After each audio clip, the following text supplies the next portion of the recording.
Okay, I just want to give a couple guidelines before we get started tonight.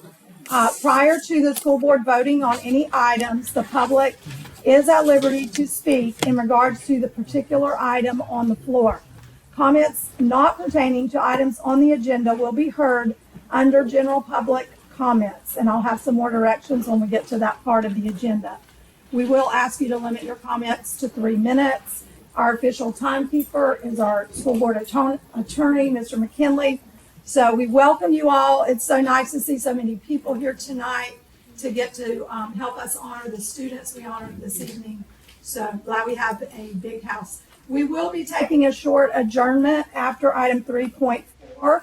So if you do want to leave after the awards, feel free to at the time that we take that short adjournment. So with that being said, we'll move forward with our agenda, and we'll start with the item 2, approval of minutes. Item 2.1, approve minutes of the February 1st, 2024 Glades County School Board Workshop at 5:30. We have a motion from Ms. Pierce. Do we have a second?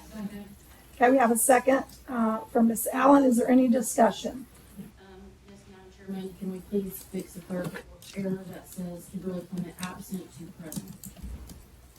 Okay. So with that clerical error is, what is the motion? All in favor? Aye. Any opposed? Okay, motion carries. Thank you.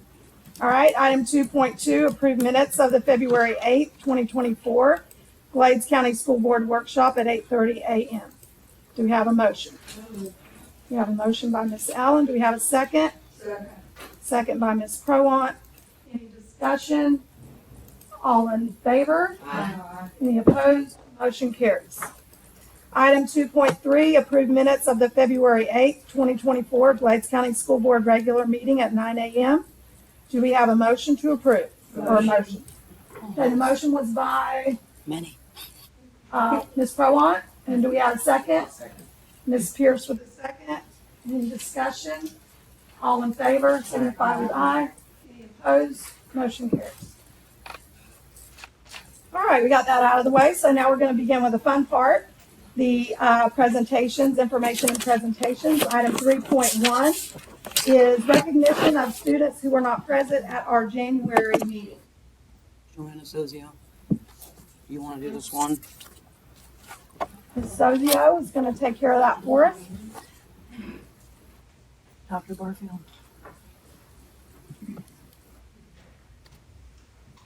So we'd like to recognize Abigail Coimbras. She won the federal art contest for Glades County. So Abigail, would you mind coming on up and getting your award?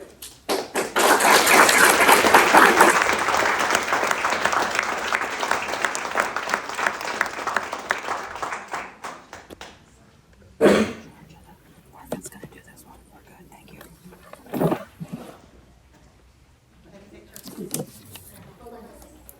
I'm like, somebody get it? As I try to find my phone.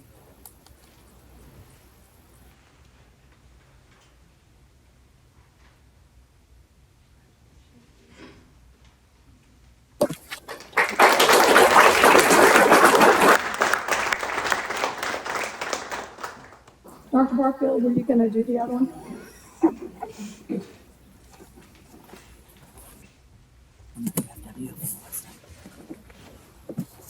Okay, this award was already presented, and unfortunately, this student was unable to attend. But the VFW in Buckhead Ridge gives out an award every year. This is the Veterans of Foreign Wars Patriots 10 2023 essay contest. And the essay was, how are you inspired by America? And the very first place for this contest, which was not just from Glades County, but we covered several districts, was Miss Alyssa Greco.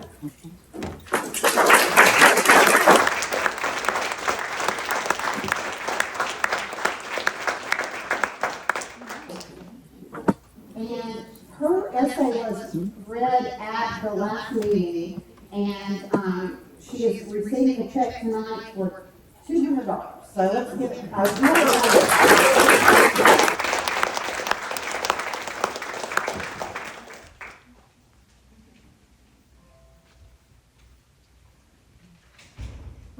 Next, we'll move on to item 3.2, recognition of the HOSA honorees for their regional competition.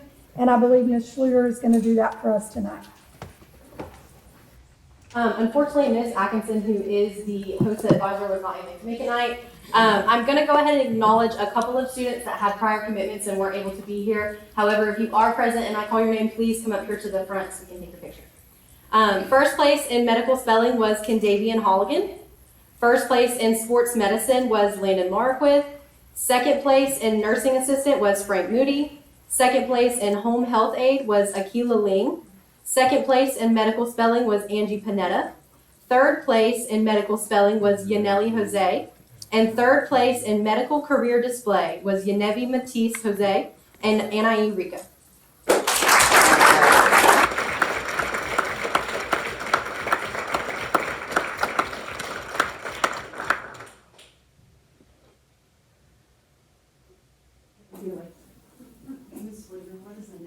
What is the next step? So this was their regional competition. The next step will they'll be invited to state. First through third place are all invited to compete at the state level.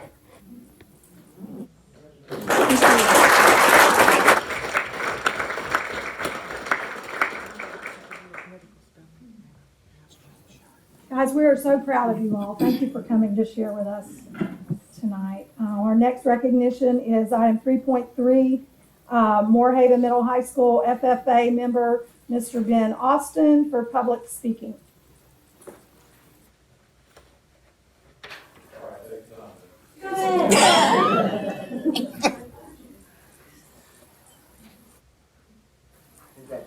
Mr. Sharp, will you come up and explain what that is, please? Thank you.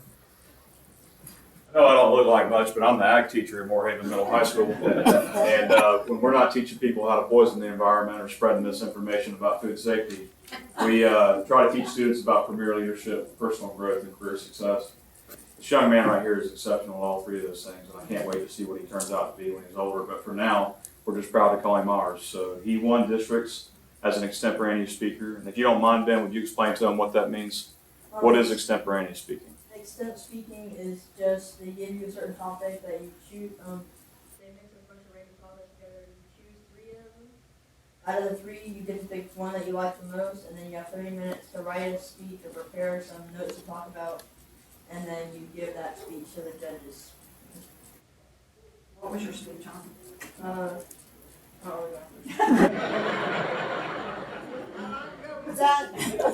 Several weeks ago. We've actually been practicing every week, so some of the topics are kind of like flooded in his mind. He told me it was about GMO food, wasn't it? It might have been that day. Yeah, I think I had asked you because if you don't know extended speaking in the district, that's a very hard CD. Yeah. You don't get to prepare for it. Yeah. You have no idea, and he did very well. I don't think people quite understand sometimes how competitive the FFA circuit is and how hard it is for a small town like this to have somebody excel through that. And so I'm just lucky to have students who care and that come to practice and show up and do what they say they'll do. And this is one of them. I'm really, really proud to be there. Thank you.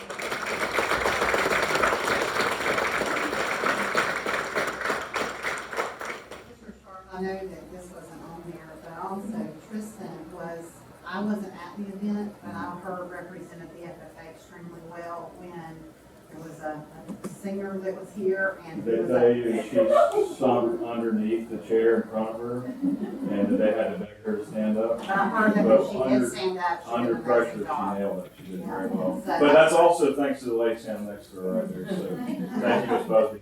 I told her this that night, but imagine if Ms. Busby hadn't spent all that time teaching her that creed, how embarrassed I would have been as an advisor that night. So, and I can't do it all by myself, so thank you too, Ms. Busby.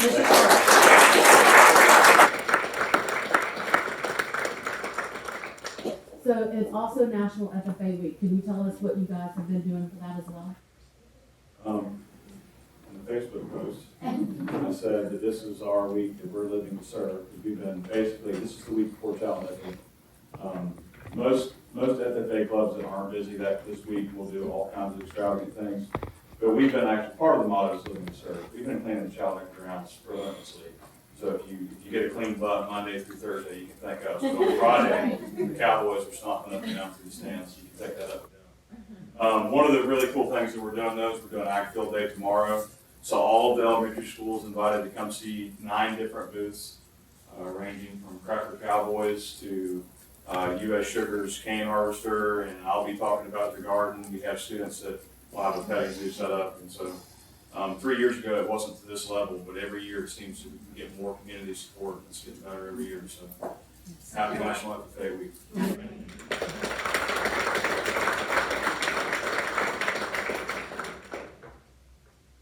So much. And our last student presentation will be item 3.4, presentation of the FBLA Dallas Conference. And again, that'll be Ms. Schluter. All right, so I got a little bit of a two-parter real quick, guys. We had some students that placed first in districts with us. This is the first year we've ever hosted the district conference here in Moorhaven. It did not go over as smoothly as I really hoped it would. The kids will tell y'all I had a rough weekend, but we got it worked out, and I had quite a few, I think 11 total, that placed first. Anybody first through fourth place does get to go to state. We're taking 22 students to state. I'm super excited.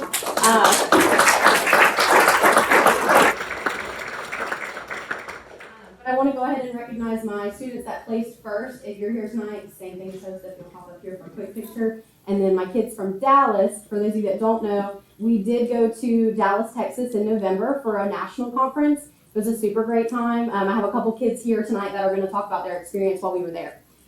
In first place for accounting 1 was Yanevi Jose Matias. And accounting 2, Zachary McNeil. Broadcast journalism, Tanaya Billy. Law, Brian Alfonso.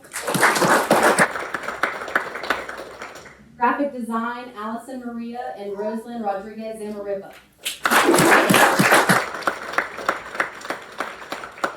Introduction to event planning, Leo Dufresne. Introduction to public speaking, Nettie Rico. In first place in marketing was Amariana Thomas. First place in public speaking, Mr. President, Damari Hallback. And first place in word processing, Ashley Ambrosio Velasquez.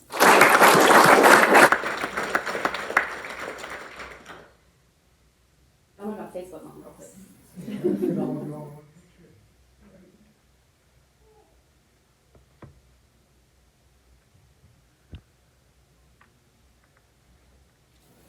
For my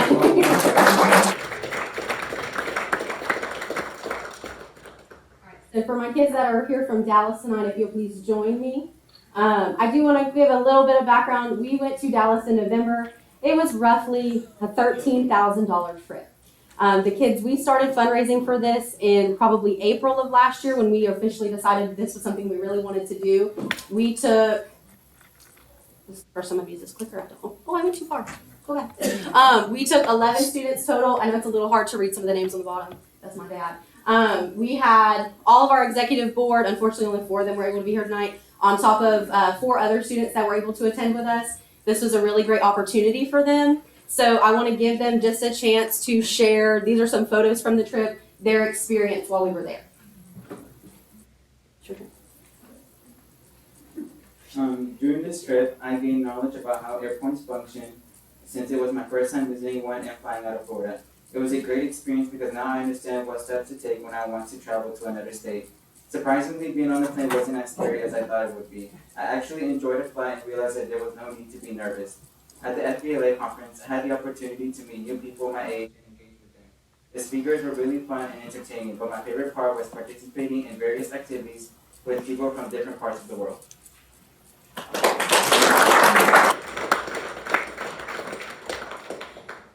journey to Dallas and forward was unexpected like an unplanned stay in Minnesota. Initially, it might seem like a hiccup, but believe me, it turned into an unexpected twist. Theoretically, our stay in Minnesota would have been stressful or irritating to many, but in my opinion, it was like the opposite for our chapter. Given our experience that we bonded over being stuck, was that we became even closer because we bonded over crumble or eating something cookies at night. And as a Floridian, I found out that the North is not for me. So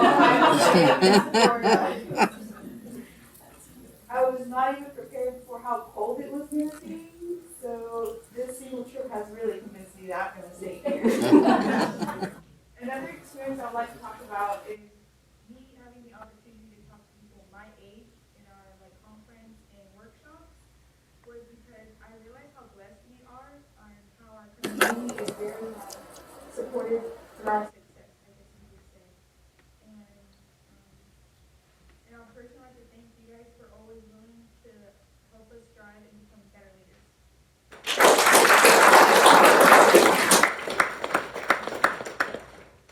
One aspect that I quickly enjoyed during my trip to Dallas, Texas was the opportunity to immerse myself into a new city and state. Additionally, embarking on my first plane journey added an extra layer of excitement to the experience. Despite encountering a few setbacks such as delays and being stranded in Minneapolis, Minnesota overnight, I surprisingly found the solos in this unexpected turn of events.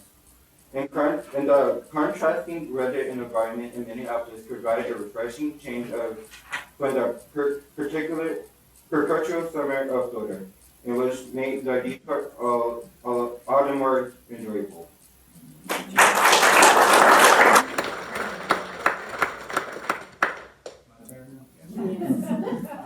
Good afternoon. I'm going to tell you the true story, the summary of it. It was a great trip. It started off very, very rough. We got stuck on the plane with mechanical issues for 2 hours before we took another 3-hour flight. But everything turned out well when we got there. I can tell you the only way I survived and was remained sane was between God and crumble cookies. But we thank the board for allowing us to travel outside of state to go on this trip to meet some great people that's our age. We thank our advisor, Ms. Scott Schluter, for putting this trip together for us, doing all of the paperwork and all of the adult fun stuff. Buying of the cookies. And we thank the community for supporting us and giving us some funds to be able to travel to Minnesota and Texas. So thank you all for allowing us to come up here and speak to you once again. And that's all I got to say. Thank you.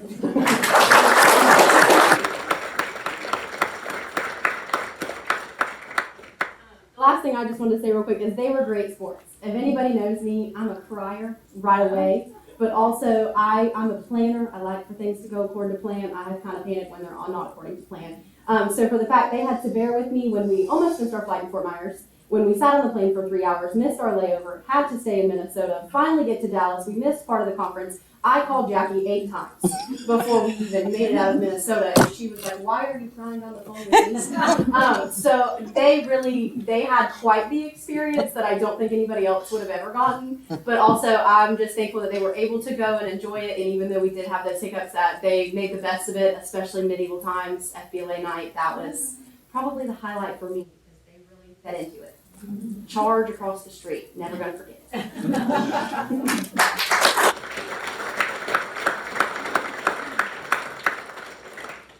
Well, we are so proud of each and every one of you students. We're also proud of the sponsors, the adults, the parents. It does take a whole community to get kids to accomplish everything that we've seen here tonight. And I know I speak on behalf of the superintendent and the board. We are super, super proud of each and every one of you. And so I'd like to open it up if any board members would like to add anything. Please go ahead, Ms. Clement. Y'all's pictures made my hands sweat, saying that y'all got stuck on the airplane and then you got stuck in Minnesota. I had one of your members' moms working with me at the time, and she's like, "Oh, they're fine." I'm thinking, "Whew, Lord, Well, Howard was with us. Nancy didn't have to be worried. well, yeah." But as a mama, you worry, and you guys rocked it. Like y'all weren't worried about anything. I don't know how many cookies y'all must have had. I've still yet to have a crumble cookie to this day. But I hear from all of y'all that they're fantastic. I'm just so proud to see that you guys are excelling and doing so well. There's so many in Moorhaven. People can say what they want about this county, but our youth are our gold. And for you said 22? that plays first through third, that's fantastic, and I wish you all the best of luck in succeeding in your next adventures. Ms. Pierce? No, I'm Oh. Yeah, I mean, great job for everyone. I'm glad you got to have the experience. So, just the same thing that Ms. Clement said about the Dallas trip, but also kudos to all those other students that got awards, the FFA and the HOSA and the essay writing, speech. What, I'm sure I'm missing something, but every student that was recognized here tonight, we're super, super proud of you. Congratulations. Dr. Barfield, did you want to add? I'm just thankful that we have great educators, FFA, FBLA, and HOSA that are guiding you all to a completely different experience that you've ever had in school. And that's what it's about, is coming to school and being excited. We all want you to be successful. I'm kind of with you about the crumble cookies and God. They're both up there. If you've ever had one, you will want more. One thing, I don't remember what the student's name was, but it was event planning, and who was that? I mean, it's to hearing students from Glades County that are gonna be open to so many opportunities. You don't hear of those careers, but it's a huge, huge career with a lot of possibilities, and so, Arching Oaks Ranch might be looking for somebody, so give me a call. But congratulations to everybody, and congratulations to all the students and families that are represented. Okay, thank you. At this time, we're going to take a short 4-minute break. We'll come back at 5:30. So if anybody needs to step out, 6:30. Thank you. That's why she sits here. Thank you. We'll take a short break. I just want to say congratulations to the kids that are still here. You go. I think that's great. Crumble cookies all the way. Not long flight. It's really awesome. And when you hear the word community, I want you guys to think about. I know some of you might know what this graphic means, or you might know me. But I want everybody to know that Heartland Educational Consortium is a partner with Glades County and the other surrounding districts here. And it's very important to us that kids get to have these experiences and get to do these things. And the work that we do centers around teachers and leaders to give the kids the best things they can.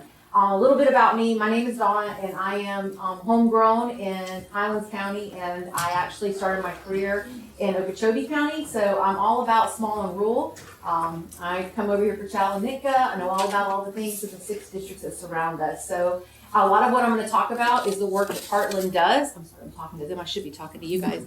But please know that I'm a small and rural girl, and the work that we do is to support your kids. So with that being said, I don't know how many of you are familiar with Heartland Educational Consortium, but in 1996 it was started. And it was started and begun by the 5 gentlemen that you see on that screen. Some of you might recognize Mr. Gary Clark. He was the superintendent at the time. And really what happened is these 5 guys would go to superintendent's meetings, and they found out that they wanted to be able to come together cooperatively and build something that they could feel like they could collaborate, network, and cost share, save some money, and be a voice for smaller rural schools. So these guys started it, and now we're with these guys right here. Look at that good-looking group of people. So now we have 6 districts, and the districts are DeSoto County, Glades County, Hardy, Hendrick, Okeechobee, and Highlands County, and they are the board of directors for the consortium. So just to kind of give you a little bit of a high-level view of what consortia do, there are 3 in the state. There's PACE, that is, I call it our older sister. They were founded in 1967. There's 14 school districts that are a part of that group. There's NEFAC that was started in 1976, and they have 15 member districts. And you can kind of see where those 2 districts are found up in the top, in the Panhandle and the Northeast section. And then you have us at Heartland. And the tenets that those 2 consortia were built upon was what started our Heartland Consortium in 1996. So the funding that supports the work that we do, in your handout board, you have a document that says the Florida statutes. The Florida statute 1001.451 basically says that statutorily, if a member district, which Glades County is one, joins a consortia, that the state will provide $50,000 to the consortium to provide services. So these 3 consortia that you see listed here, and you have it in your handout, those are kind of some of the activities: professional development, leadership, COVID response, pretty much here to stand arm in arm with whatever support you need. So the tri-consortia across the state really and truly are here to provide an extra lift for small and rural districts. To kind of bring it down to us here at the HEC level, this is the team that's at HEC. Those of you that work at Moorhaven Elementary, Moorhaven High School, and West Glades probably know some of these faces really well. We have a professional learning director, we have an instructional services director, we have an ELA specialist, a math specialist, and we just actually in the past year were able to bring on a Title IX specialist who specializes in homeless population students. And as I call them the 2 heartbeats, Terry Davis, you probably won't see them at schools, but they are at HEC and they keep the building running. Terry Davis and Robert Cheney are like our support staff in the building. Moving into who we are, what we do, there is a 1-pager in your packet that tells all about it. But bottom line, what I want you guys to know is Heartland is here to support Glades and the kids. That's it. Small and rural districts don't have the voice that larger districts do. When Dr. Barfield goes to superintendent's meetings, she's faced with loud, large districts that want, it's all about them. But what about Glades? Glades is going to need the Okeechobees and the DeSotos and the Hardys and the Hendrys and the Highlands to come together and form a collaborative group to be just as loud. And that's what Heartland's here to do. I'm a former teacher, I'm a former school leader and a district leader in a small and rural district, so I understand what it's like to walk the school halls. I used to do professional development, and I can tell you the passion to see kids and do what's best for Glades is what we want to make happen. So that pretty much sums up what we do and what we're about. The impact that we have, of course, the 6 districts, that's about 2,600 teachers, 38,000 students, and 55 schools. Funding, I've given you guys kind of an overview of the different work, but as Heartland member districts, you guys are able to participate in this work. And there's a couple of different flyers in your folder that talk about this funding. Really and truly, the regional consortia is that statutory money that we receive, but also we have a Title IV-A grant that we're allowed to do STEAM initiatives. If any of you kids are ever involved in our honor band, our honor choir, or STEM initiatives, we do things where kids get to go to colleges and we provide opportunities for them to see different opportunities outside of the 4 walls of Glades. What makes you guys member district is your acceptance and your member dues. Each year you guys see a resolution that says, do you want to be a member district of Heartland? And then we are able to invoice you member dues that basically allow you to participate in these types of initiatives. So as a HEC member district, here are the things you receive. You're able to have a DOE grant earmarked for you. You have access to legislative support. There's collaboration amongst other member districts, and there's collective cost sharing. So you're going to see more of this later on in the presentation, but one of the things we do well is our communities of practice. We try to bring together all of these role-alike groups together, because in a small and rural district, an ESE director might be an ESE director, a student services director, a mental health person, a safety specialist, all tied up in one. He or she's going to need as much support as they can get. And so it's nice to be able to be in a room with like-minded individuals. Our communities of practice provide that opportunity where we bring in these 6 districts folks and we talk about the topics. So those, you can't see them from afar, but basically we take all those roles and that's the groups we meet with. So communities of practice are a huge part of our work. In your folder, you have a quarterly newsletter that basically talks about the work that we've done as a consortium this past quarter.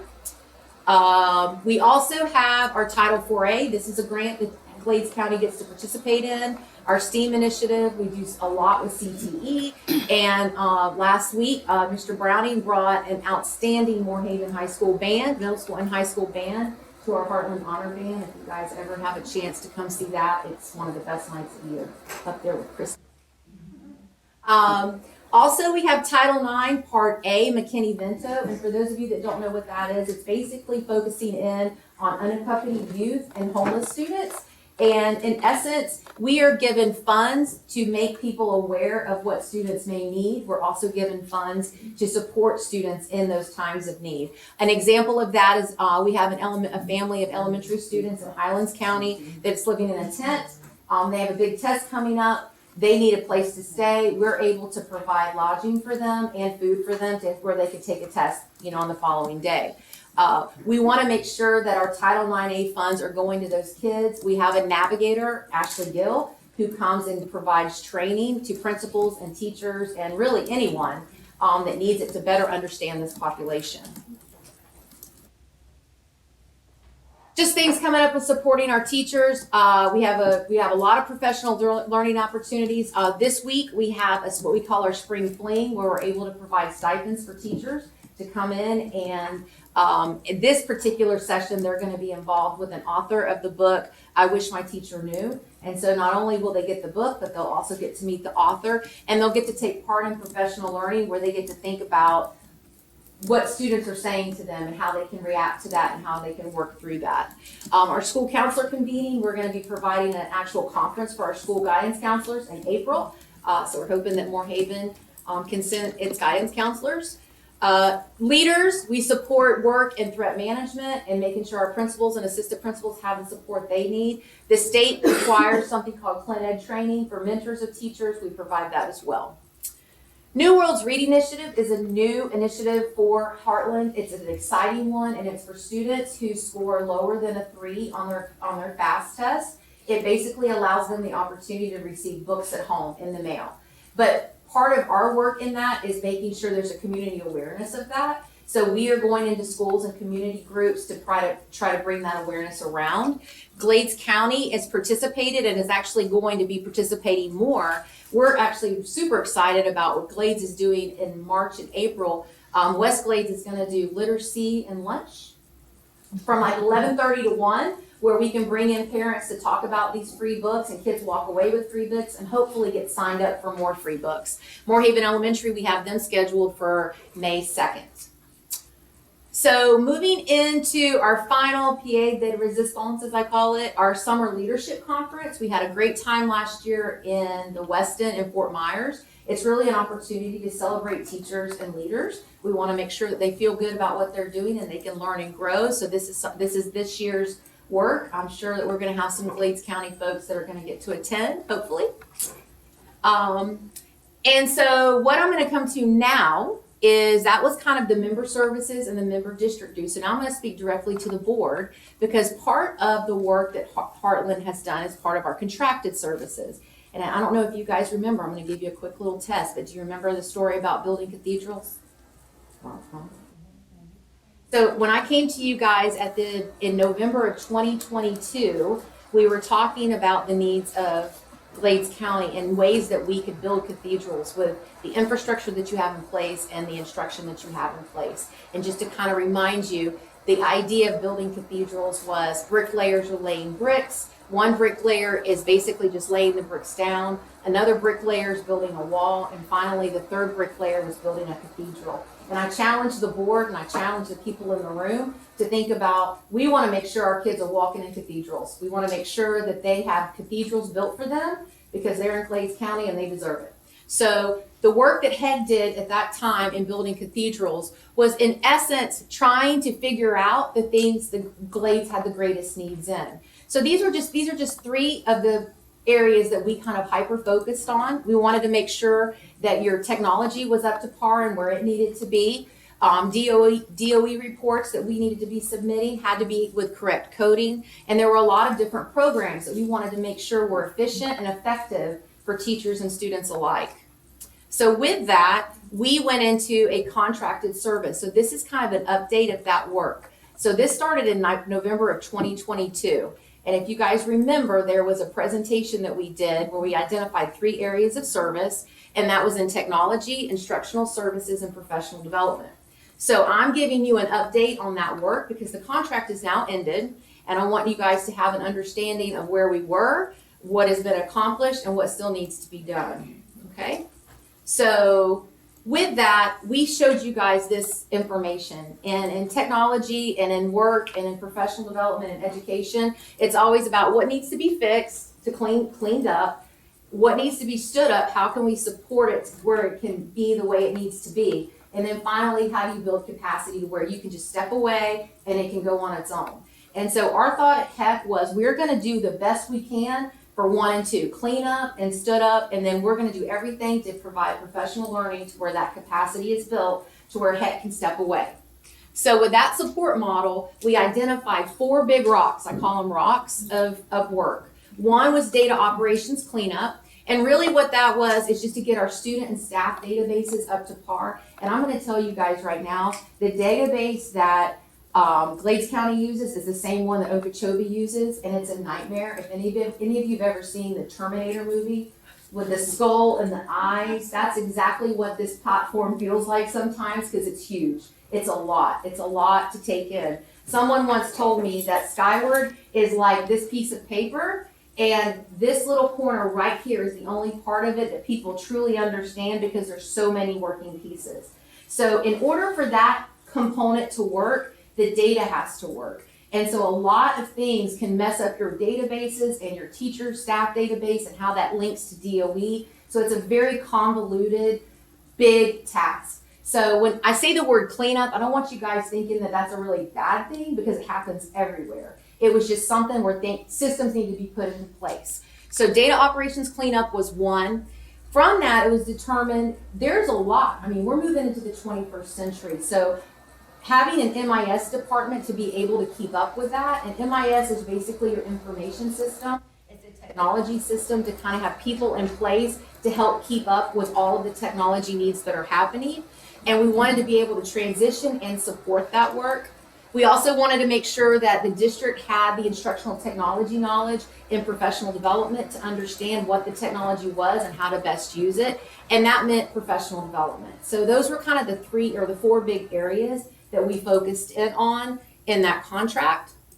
So from there, I want to kind of give you guys an update. So what you see in blue is what has been accomplished. And I'm just going to give you guys an overview. You can look at it. I'm not going to read it to you because we'll be here all night. There was a lot of work that was done for Skyward, and it could not have been done without the leadership at the school, the leadership at the district office, and us working together collaboratively. Moorhaven Middle High School student transcripts and audits, we were able to go in and see where kids needed to get certain courses to get graduated and make sure codes were correct.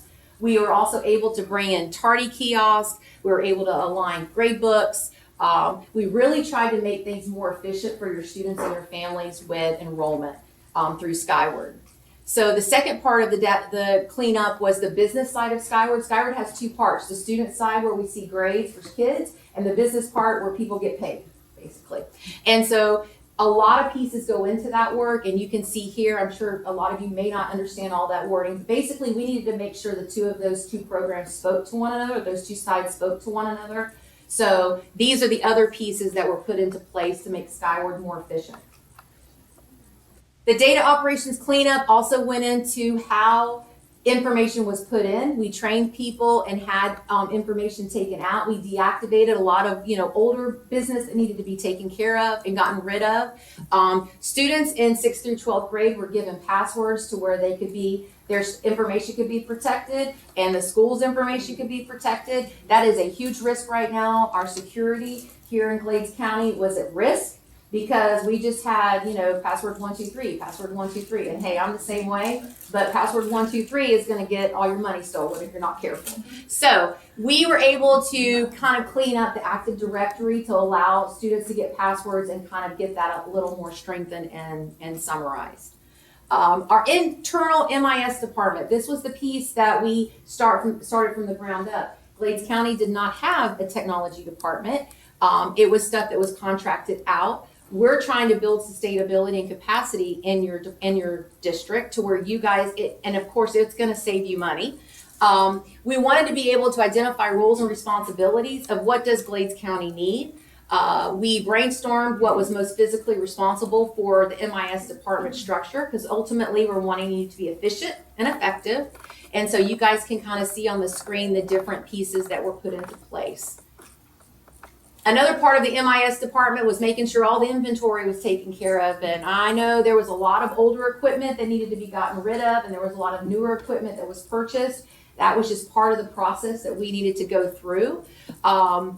Laptops, printers, Chromebooks, all of those needed to be updated. And guys, those things change on a minute-to-minute basis. And so it makes me so proud to see across the board. You can see all of these laptops are now inventoried and they have what they need and they're up to date because, again, that's what Glades County deserves. The training that was provided was in February, August, and September, professional learning days to kind of get people caught up on the procedures and systems of that work.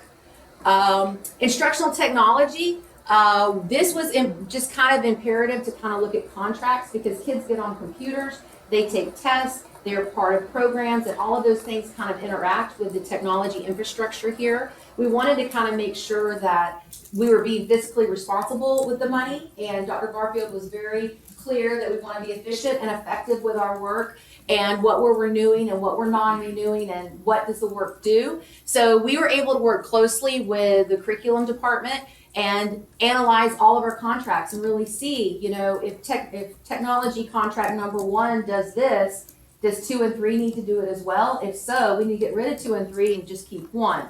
So because of that and that teamwork that took a lot of time and the leadership of that, you guys, I don't know if you can see the number, but the district's money was saved. It went from $1.4 million to $344,000 that was saved because people took the time to look, figure it out, and clean it up. And so we were able to identify the usage of each program. We were able to identify, was it really working for the districts? Were we able to get into it? So that instructional technology piece was a huge lift, and hopefully that extra money is the kind of money that can help our kids go to Dallas and eat crumble cookies and get stuck in Minneapolis. Sorry, guys. Professional development, we're working on professional development, providing professional development for teachers and leaders, also in the instructional technology component piece. So it also includes training. There's a lot of compliance training that's coming down with safety. And so we wanted to make sure we include bus drivers, custodians, paraprofessionals, really anybody that needs to be brought in to make sure everybody kind of has the same understanding of expectations. So I always joke about the work because I don't know if any of you guys know the book, If You Give a Pig a Pancake. Did you guys remember that book from elementary school? Okay, basically the idea is if you give a mouse a cookie, you give a pig a pancake, you give him a pancake, then he wants syrup, then he wants whipped cream, then he wants a book to read while he eats his pancake with the syrup in it, and it just keeps building. And what we learned at HEC as we were doing the work, that the more we got into the situations, the more that needed to be fixed or looked at or identified. And so it made the work a little bit longer. So I want you guys to know that it felt like it was never ending, and I'm sure you guys will feel the same way when you start seeing some of these things, but it's one that has to continue. All the districts around this region are facing the same problems, and they're doing the same thing. And so I kind of just wanted to make a joke. Yes, you're going to give a pig a pancake, and they're going to want syrup, and they're going to want more money, and you're going to have to update stuff, and it just goes on and on. So infrastructure updates. This is just something that these were the things that we learned as we went in and tried to do these things. So first of all, servers. Now this is a bunch of junk that I know a lot of people don't know. I don't know it, and I'm probably not going to give it the credence it deserves. But there are these things called servers that basically house all the information for the district. And so those servers were what they call in the tech world as being end of life, meaning they were getting ready to shut down. And that played into your security issues and your security risk assessment. So those had to be fixed first. And so once we started looking at that, I mean, there were some at the district office. West Glades had one. We had to look at battery packs because then we realized for the servers to work, we had to have battery backup if the power went out. Virtual servers, I learned all about that. If a hurricane hits Glades County and levels the server room, we got to have a backup somewhere in another district to help you guys. We were able to figure that out. So ultimately, at the time we came in, there was no backup out there. And thank goodness you guys didn't have an infrastructure issue. But if you had, the data, everything would have been lost. So now we have a system in place that there is a backup for that to allow if something were to happen, and we pray that never does, that the software will pick it up and take it and move us on. Some of the servers were what, 15 years old? You remember 15 years old? Yeah, they were pretty old. So the network replacement, this is all part of this work. There's things called switches.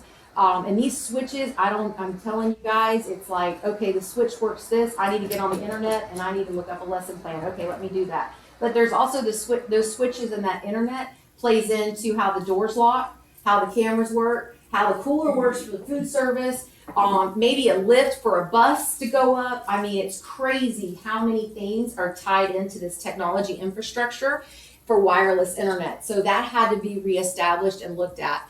Access points. When you're in a school and you look up and you see access points, if you don't have enough of those access points, it's hard for kids to get on the internet. It's hard for them to stay on for testing, and that's DOE looking down and saying, why aren't these kids being tested?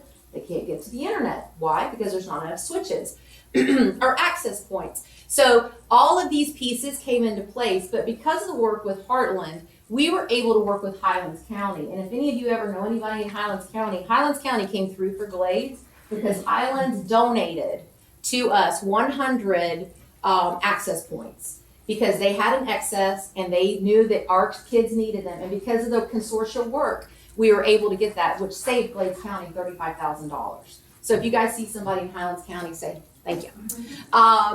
Partnership with Ruckus. Ruckus is a company that has come in on multiple days and provided endless support in the transition of all of this because this requires new learning. So that's an established relationship that's been a strong one. Firewalls. This is huge right now with internet security, making sure that the district information is safe.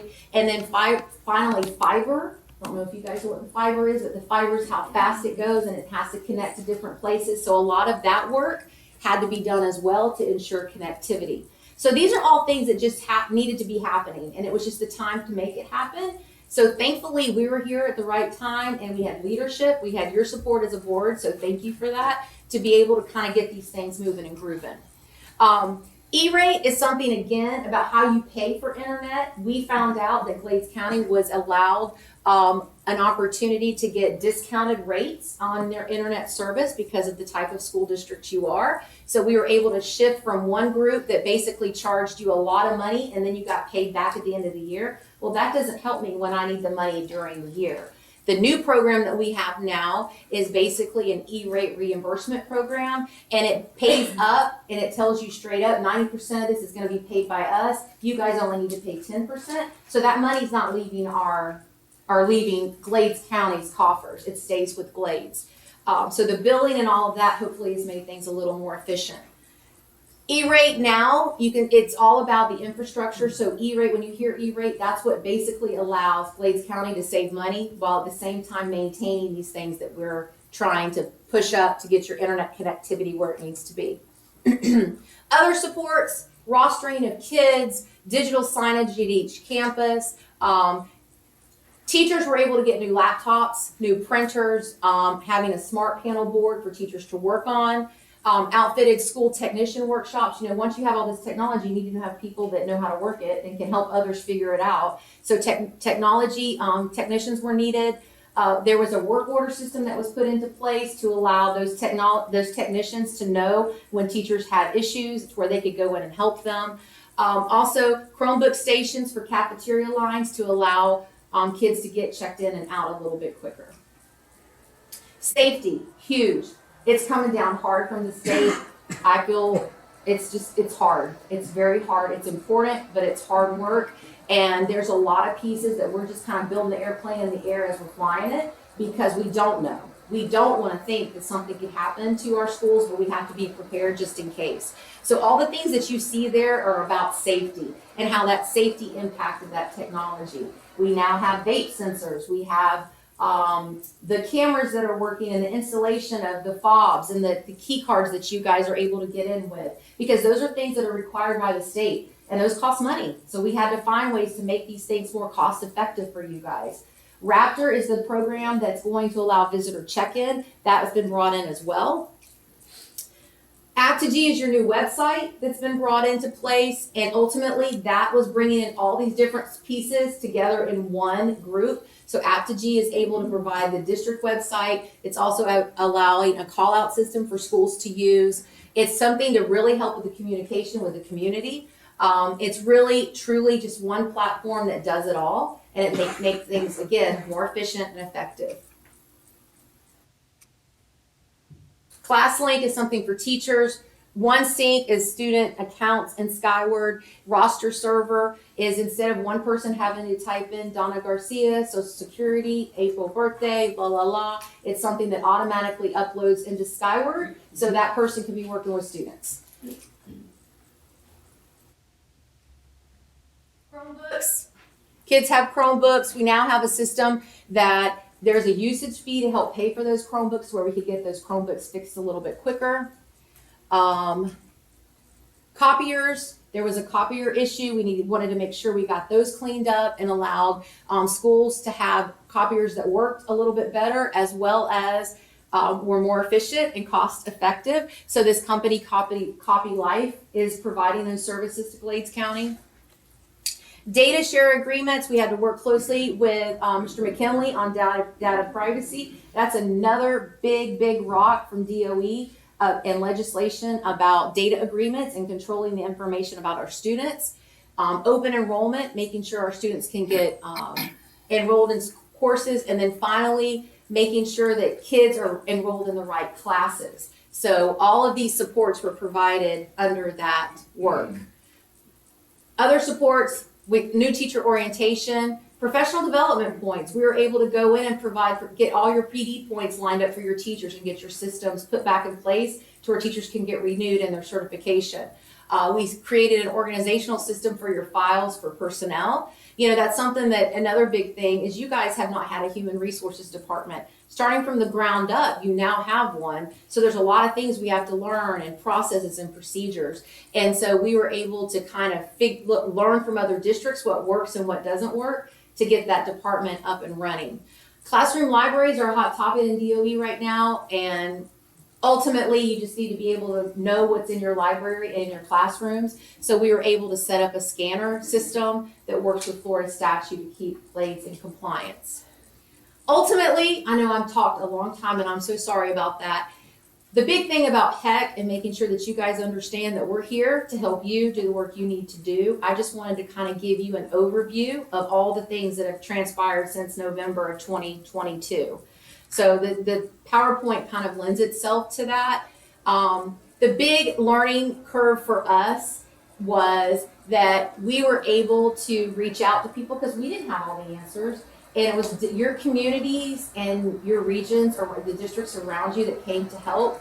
Harry Howells in Highlands County, he's the MIS director. He came down here and worked tirelessly to help get some things situated where we could understand the internet situation. A lot of the technicians and instructional staff in Highlands County also came down to help teach the new technicians that you guys hired. Marcus Allen is the finance and MIS director in DeSoto County. He came and helped as well. Ruckus, Jacob Turner, and Ricky Kidd, they're the vendors that came in on Saturdays to make sure the internet was up and running for Monday's testing. Convergent with Tom Miller, and Howard Technology with Jesse Stevens and Kristen Ham. So those are people that are right down the road, and those are people that are over on the coast, but they all came together to help Glades. And so we just wanted to make sure that that you guys knew who those folks were. So I've been doing this board presentation in all the boards across the region, and when I took this job at Heartland Consortium, the big thing that I wanted to do was bring people together and work together for success because these guys deserve it. And so this quote by Henry Ford is kind of like my HEC mantra, that coming together is the beginning, and we've done that. Staying together is the progress, but when we work together, it's success. So when you guys hear about Heartland and you hear about the things that are happening in districts, I want you to know that we stand ready with you guys, that we are ready to support you in any way that you need to be supported, because we want what's best for your babies. And with that, I'm finished, and I know you're thankful. Oh, follow us on our website that's also Aptigee. There's all your kids right there. Glades County. We have a Facebook page, and I'll take any questions if you guys have any. I know that was a lot. I'm so sorry. If you're ever in Highlands County, we are in Highlands County in Lake Placid, right under the overpass by Sitco. We have great coffee, parking. If you need a place to stop, we will welcome you with open arms. Do you have crumble cookies? No, ma'am. No, ma'am. I do not. But I think the closest one to me is on the other side of Okeechobee, and then probably Fort Myers is where y'all can get it. Dawn, I just want to publicly thank you and your team, especially Whitney, who this past year, couple months has been crazy, and we have worked tirelessly, the district office and the teachers and the staff, and on the weekends and Sundays that people came up and worked, and we appreciate the partnership with HEC and what you all have done by Highlands County, just having that partnership with Highlands and the superintendent. You know, it's a lot of money that was given to Glades, and we appreciate that. I know our teachers, for a while there, it was hectic, and it was heck. I get it. But it was very difficult because it was growing pains. Mhm. But it's now we're seeing the fruits of our labor, I guess you could say, and I know I've had teachers say to me, it's so nice to be able to pull up a website or be able to log on. And just the safety aspect of it has been great, and I know that the Department of Education is really appreciative of it. So thank you, and please extend that to Whitney as well. Absolutely. Anybody questions? Any questions? I don't have any questions, but I just want to say thank you. Yes. Very welcome. Connie, you and your staff have been invaluable to us. There were so many things that we needed, and you just stepped right in and diagnosed the problems and worked to fix them. Thank you. You're very welcome, and we are right down the road, so y'all need any help. I just wanted you guys to kind of see, I know it's a lot, but just where you can see the fruits of the labor, because I can tell you, it is a lot. And when I was a new teacher, I used to fill out a triplicate to take my time off, and when my MIS director came in and said, no, you have to type it in now, I'm like, no, I don't want to do that. I want to use my triplicate because it's easier. And change was hard, but now everything is so automated that we've got to keep up with that. Otherwise, we're going to get behind the ball. And with DOE and all the things that are coming down the pipe with compliance, if we're not caught up to that, we're going to be in big trouble. So we just want to make sure that we're supporting that work as much as we can. So thank you for your time and your patience. Thank you guys. I'm so sorry it took so long. And anytime you need us, remember Hart and Hartman. Thank you.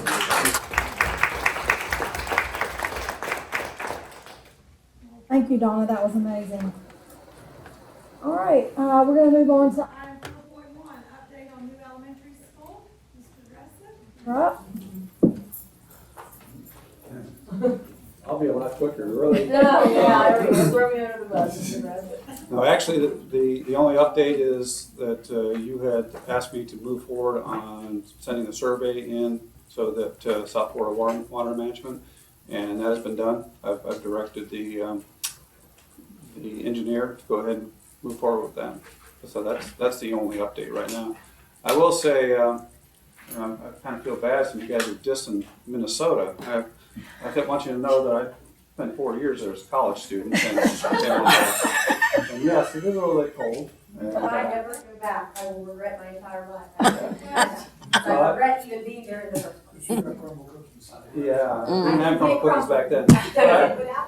But I can tell you that the reason I probably lost my hair is due to Minnesota, I think, because in college I had a swim class, and after swim class we would try and hurry back to our next class, and it was only a walk of probably a block and a half, but if you didn't dry your hair, and I had a lot of hair back then, you could actually, by the time you got to the building, you could actually break your hair because it was frozen already. And you guys should be very, very happy that they're having the warmest winter that they have ever had. So it is bad, but that's one of the reasons I came forward too. I don't like the cold. Everyone's complaining about the heat, and I've got a sweater on. Yeah. Sit down. That's all I have for you. Okay. Oh, I want to say publicly too, thank you to Donna Garcia and the Hartman people. They are amazing. They really are. Yes. Thank you, Mr. Gressler, for moving forward with that. All right, we'll move to proposed amendments to the agenda. I think we did have something to add, so we need a motion to approve. By Ms. Pierce. Second by Ms. Allen. Any discussion? All in favor? Aye. Any opposed? Motion carries. All right, we're gonna now move to section 6 of the agenda for public comment on agenda items. So I have my little speech to read to you that our attorney prepares for us. Welcome to the public comment on agenda items segment of our meeting. There will be another chance for general public comments further in the meeting. These forums allow the community to engage with the school board on matters concerning our education system. Your insights are vital to our educational decisions. As we proceed to this segment, I would like to outline some important expectations to ensure that an orderly and constructive meeting about the business of the board occurs. All speakers should have submitted, or you still can, a completed comment card before this segment and give that to Ms. Jackie Smith on my right. Speakers will be called in the order received. Each speaker will state their full name and shall confine their remarks to the business of the school board. Each speaker will have up to 3 minutes. A timer will signal when 1 minute remains, Mr. McKinley, and please conclude promptly when the timer ends. So, Mr. McKinley will be our official timekeeper, so if you're speaking, keep an eye on him and he'll signal to you. Please address your comments to the board, not the audience. We expect all remarks to be delivered in a manner consistent with school board policy.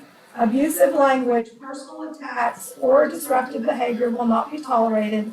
Please direct any personal grievances or personnel issues in writing to the school board office. Audience members are requested to listen quietly and respectfully. Outbursts, applause, or other interruptions that disrupt the meeting are not acceptable. Any person that interferes with the expeditious or orderly process of this meeting after first being warned that such continued interference will result in removal will then be removed. We appreciate your cooperation, and so we'll now begin with our first speaker, Ms. Jackie. Thank you. All right, Andrew Kaus. Mr. Kaus, will you please come forward? Thank you. I have written so I can be timely. Good evening, members of the board. My name is Andrew Kaus, and while I am chairman of the EDC and president of First Bank, I'm speaking tonight as a Glades County resident and taxpayer. I'm speaking against agenda item 8, or 8.1. I encourage you to vote against authorizing the superintendent to pursue eminent domain proceedings. I remind the board that they have been offered a no-cost solution to the 50-foot parcel. It is a violation of your public trust to waste taxpayer money on legal proceedings to acquire something that you have been offered at no cost. This entire situation is illogical on its face and ludicrous to waste public money in this manner. It leads me to believe that the true motivation is something other than simply acquiring the 50 feet for the new school construction. It is either that some on the board or in the administration seek to acquire the entire property and put the future security of the Chalanika grounds at risk, or this is the pursuit of some personal agenda or vendetta by individual members of either the board or administration. How else can you explain this determination to disrupt the status quo and dissolve the arrangements, i.e. the 99-year lease, that have served this community well for nearly 40 years? I encourage you to consider your public trust responsibilities and vote against this item. It is the 5 of you who alone who must answer to the taxpayers as to why you voted to waste their money to pursue something you have been offered for free. It is you alone who votes, not the superintendent, not the attorney, not any member of the staff. I'm not sure if you're aware, but with eminent domain, you have a responsibility to pay damages as well as other parties' attorney's fees. This action could become very expensive very quickly. Also, acquiring all of Block 118 to simply enter into some other lease agreement with the city, county, or other party would likely fail the public purpose requirements of eminent domain. The 50-foot parcel obviously qualifies for public purpose, but why pay legal fees to acquire what you've already been offered for free? It is likely that a very emphatic, emotional, and theatrical display of supporters of this action may have been arranged for you. I implore you to remember your fiscal responsibilities to the taxpayers of Glades County and do not waste public money provided by those taxpayers on any personal agenda or vendetta. Thank you. Thank you, Mr. Kaus. All right, our next speaker is John A. Whitten, aka Tony Whitten. Good afternoon. I'm here to speak on the same thing as Mr. Kaus. I'm not as well laid out as him because I'm kind of free willing this, but this is a fight. I don't want to see this go to a courtroom, because once we take this to a courtroom, there's one defined loser in this. This is us as a community. This is as ridiculous as playing checkers with yourself. You're always going to lose. We can't win this. I don't know why. I do know. I think it's a clash of egos. But we can't come to a table put our big boy britches on and big girl britches on and come to this solution. It's so clear. As someone who pays taxes in this county, as someone who has supported Chalanika from the time I was a kid, carried by my father, to the time that I've carried my kids, and eager to see them carry this kid. This is the longest tradition I know of in Glades County is Chalanika. I know this is a bad fight because I don't want to be on either side. I don't want to hang my hat on it. I don't want to be on the team that puts a thorn in the folks' sides that are trying to create a new school for our community. I don't want to be on that team. I don't want to be on the team that is hamstringing one of the longest traditions we have in Glades County, our Chalanika Festival. I mean, I support both of these things. And as adults and as members of our community, we need to be able to come together without attorneys. Because once we sign checks to start this attorney debate off, we're all losers in this. There's not a win to be had. I'm supporting the school through taxes. I support the Chalanika Committee because participating in it every year. I'm paying for both sides of this fight, and I can't win. None of us can. We need to throw the egos aside, come to the table as adults, and get a clear solution. And this is an easy one.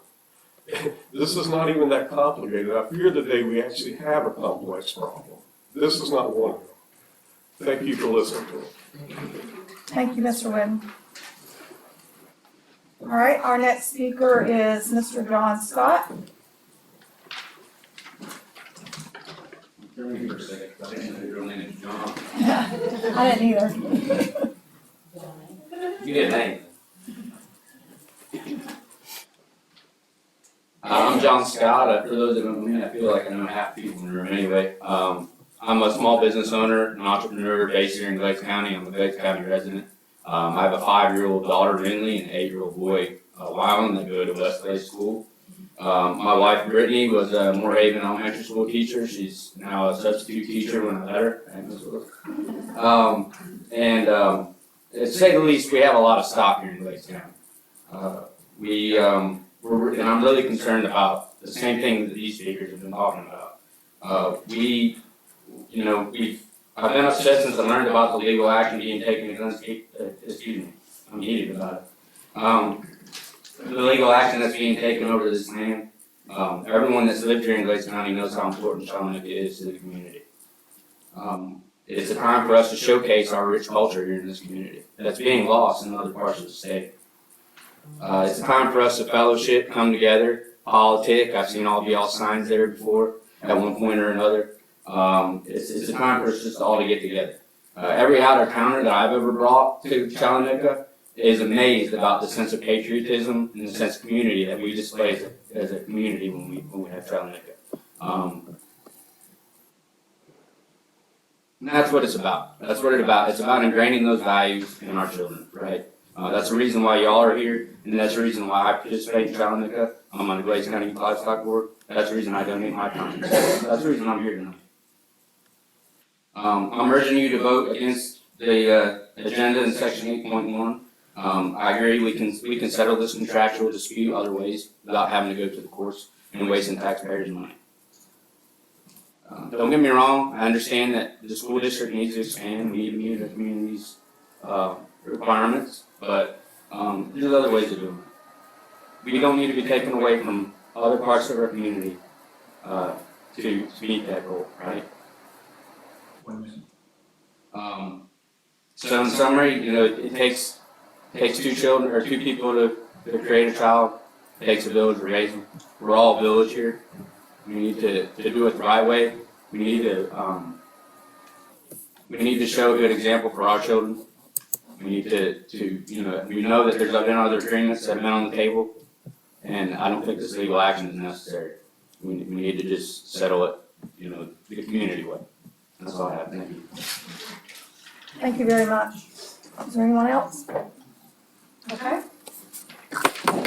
All right, we'll move forward to the consent agenda. Does anyone have any items they'd like to pull from the consent agenda? I would like to say All right, we'd like to pull item 7.7, Ms. Jackie. So we'll go ahead and approve the agenda, the rest of the agenda, and then we'll address item 7.7. Anyone else? Any other items? All right, so we'll need a motion to approve the consent agenda excluding item 7.7. We have a motion by Ms. Pierce, second by Ms. Allen. Any discussion? All in favor? Any opposed? Motion carries. All right, we'll move to item 7.7 that was pulled, approval of the Go Guardian quote. Says in parentheses here, either 3-year or 5-year. So in order to discuss this issue, I'll need a motion. Okay, we have a motion by Ms. Crowhot. Do we have a second? Second. Okay, we have a second by Ms. Pierce. Any discussion? So I'll start since I brought it. I just wanted to, see what, are we passing both of these? Are we going by the 3-year or 5-year? What was the? So it's at the board's discretion if you want to get 89,000 for 3 years or 145,000 for 5 years, only about $1,800 difference. My recommendation, we go with 89,000 because in 5 years, I think, there's new programs that could be invented or created, and it's only a saving of $1,800 that we would keep within the district. So is this something we have to vote on for? I think we're gonna vote. Do we want the 3? So we might need to amend the motion to say what we want to go with, the 3 or the 5-year. Were you leaning one way, Kim, or? I just wanted to make sure, I wasn't sure how we were moving forward. I didn't want to move forward just freely saying. Right. Well, I looked at it too, and I feel like the 3-year would be the best way to go, just because it'll save us money this fiscal year. And as Dr. Barfield said, so many new programs come out, there could be a better, cheaper one that comes out, and we'd be stuck in this 5-year contract. The need for Go Guardian, I'm not sure what all it does, but I know during COVID, it was very, very necessary to monitor what kids were doing, but there may come a time when you don't necessarily need it. We have this now, right? Yes, we do, and just when Heck was talking, that's one of the things that we did when we were going through those programs. A lot of the companies that Wades County had contracted with, they were on yearly renewables. They were not looked at as this would be renewed. So what we did was in trying to cut costs, which we did at almost $1 million, over $1 million, was to call some of these companies and ask, would you give us a better price if we contracted for more than 1 year single, if you would do a 3-year, if you would do a 5-year. And some of the ones that we knew that the DOE were gonna require, then we went with the board went with. But this is one that there is an option. They gave us 2 options, a 3-year and a 5-year. And so we have brought all these programs back to the district to ask how it works. There will be others that come along. This is just one of them. Okay. So it's at your discretion. It's what you feel. I just personally think that instead of us paying it out in 5-year commitment, I think go ahead and do the 3-year. It's only if it was a lot more than $1,800, that's one thing. It's not that big of a savings. Okay, so Mr. McKinley, you may have to help me on this. So we need a motion to amend the original, because the motion did not include whether it was gonna be for 3 years or 5 years. It just said to approve the contract. I did. We have a superintendent recommendation for 3 years. Right. So really, We're good. if we're going to go with superintendent's recommendation, make it very clear. That's what I've done. 3, the board's going to consider that. Okay, so we need to amend the motion to say we'll Let's go with clarify the motion. Okay. Say we're going to go. So Ms. Pierce made the motion. Does she need to make the amendment? Let's just go on the whole thing. Okay. Sorry, and starter, I like that. I like that. That'll be simple. Okay, but she has a question. In the 3 years, if there's something that comes up and there's bugs in the system and whatnot, do we have a clause or? So in the contract, it's in your board docs. You can see if there's issues, the company will will come and fix it. But if like in 3 years and something comes up and there's, I'm not for 2 years, there's something comes up, there's a better company, no, we are committed to the 3 years. Okay. So, Ms. Pierce, would you like to withdraw that motion? Is that how it works? We've never done this. All right. All right. Okay. Do we need a second? Does the person who made the second need it? Okay. So I watched parliamentary procedure at the last FFA contest and I was overwhelmed and they went so fast. I thought, oh my gosh, we're doing everything wrong. But anyway. All right. So I would like to entertain a motion to renew the contract for Go Guardian for a 3-year period on the recommendation of the superintendent. Okay, Ms. Pierce has made that motion. Do we have a second? Second, Ms. Allen. Any further discussion? All in favor? Any opposed? Motion carries. Okay. All right, we're going to move to the item number 8 on the action agenda. The motion is to authorize and instruct the superintendent to retain attorneys to acquire all or portions of 401 10th Street, Moorhaven, Florida, 33471, all of Block 118, City of Moorhaven, by eminent domain proceedings. So technically, we need a motion and a second before we can even discuss this. So do we have a motion to discuss? Okay, we have Ms. Allen made a motion. We have a second. Ms. Pearl seconded the motion. So now we're going to open up for discussion, and I'm going to ask Dr. Barfield to explain to us, how you got where we're at, and what your position is, and what you're asking. I mean, I can see what you're asking, but explain to us why you're asking. That's what I'm asking. Okay, so this has been about a year process. This hasn't just started 6 weeks ago or 6 days ago.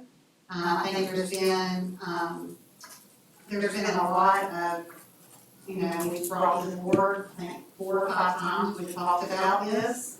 I've gone over and met with the EDC twice, I believe, twice or 3 times. The lawyers have spoke to each other, and I feel that this was one of the options that when the attorney gave me the advice, I took his advisement that this would put our legal standing at a little bit better trajectory, I should say. I appreciate, what the speaker said. And I definitely, I would have loved to have come to an agreement and not to have gone with this. And I hope that, it's never too late. So I'm not gonna say that, it can't be done, but this is where we are and, that's where we're at. Okay, we have, board members want to make comments?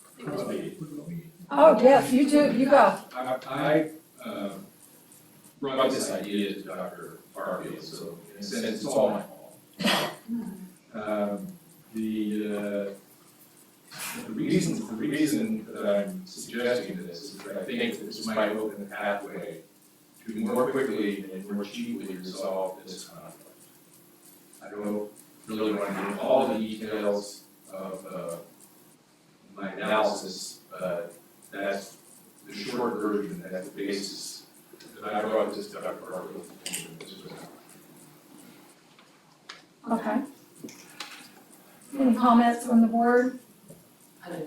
Okay. Okay, so I'm just curious, the last time that we met, Dr. Barfield, you were here, Mr. McKinley said that he was advised not to move forward with talking to the 2 attorneys as we previously voted on when the contract was in front of us, where we were gonna vote on whether to accept that, what the EDC had presented to us or not. And so Mr. McKinley said at last meeting that your direction was for him not to move forward with that. So you're here to guide us on what the proceedings on that, but I was just a little confused on why after we voted for that to happen between the 2 attorneys so that we could come to a conclusion there. I may comment. At one point in the discussion, I said that I would prepare a cleaned up version of the agreement, where we just leave things in status quo and take it to 50 feet. Dr. Garfield said, hold off on that. So that's based on the board's action. I felt comfortable taking that direction. And you did inform me this week that you have reached out to the attorney earlier this week. He called me, he said, And that there was still no movement, no, none of that successor proceeded, no, ma'am. for 50 feet, no changes, other changes in the document. No, there was no, Okay. as far as I understood the conversation, it was still, getting to 50 feet, that's all you're gonna get. We're not gonna talk about term, we're not gonna talk about parties, we're not gonna talk about use restriction, that's all off the table. Okay. It's like, That is the issue that I have. A 99-year lease is almost like giving something away.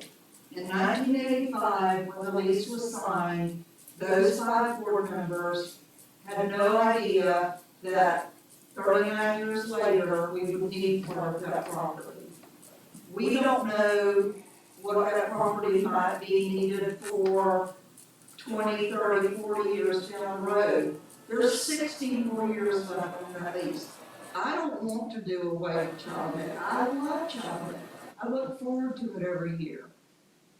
But we don't know what the future holds. Just, we're talking about a 3 or a 5-year contract for Go Guardian. And we said, well, let's do the 3-year, there may be something better at the end of that time. Why would we commit to another 60 years? I think this is the point in time when we need to discuss not only the 50 feet, but let's redo the lease for a shorter period of time. I'm on the board for 4 years. I can speak for what I think is best for 4 years. The composition of the board is going to change. Let them decide they want to sign and renew the lease at the end of 4 years or whatever term we decide.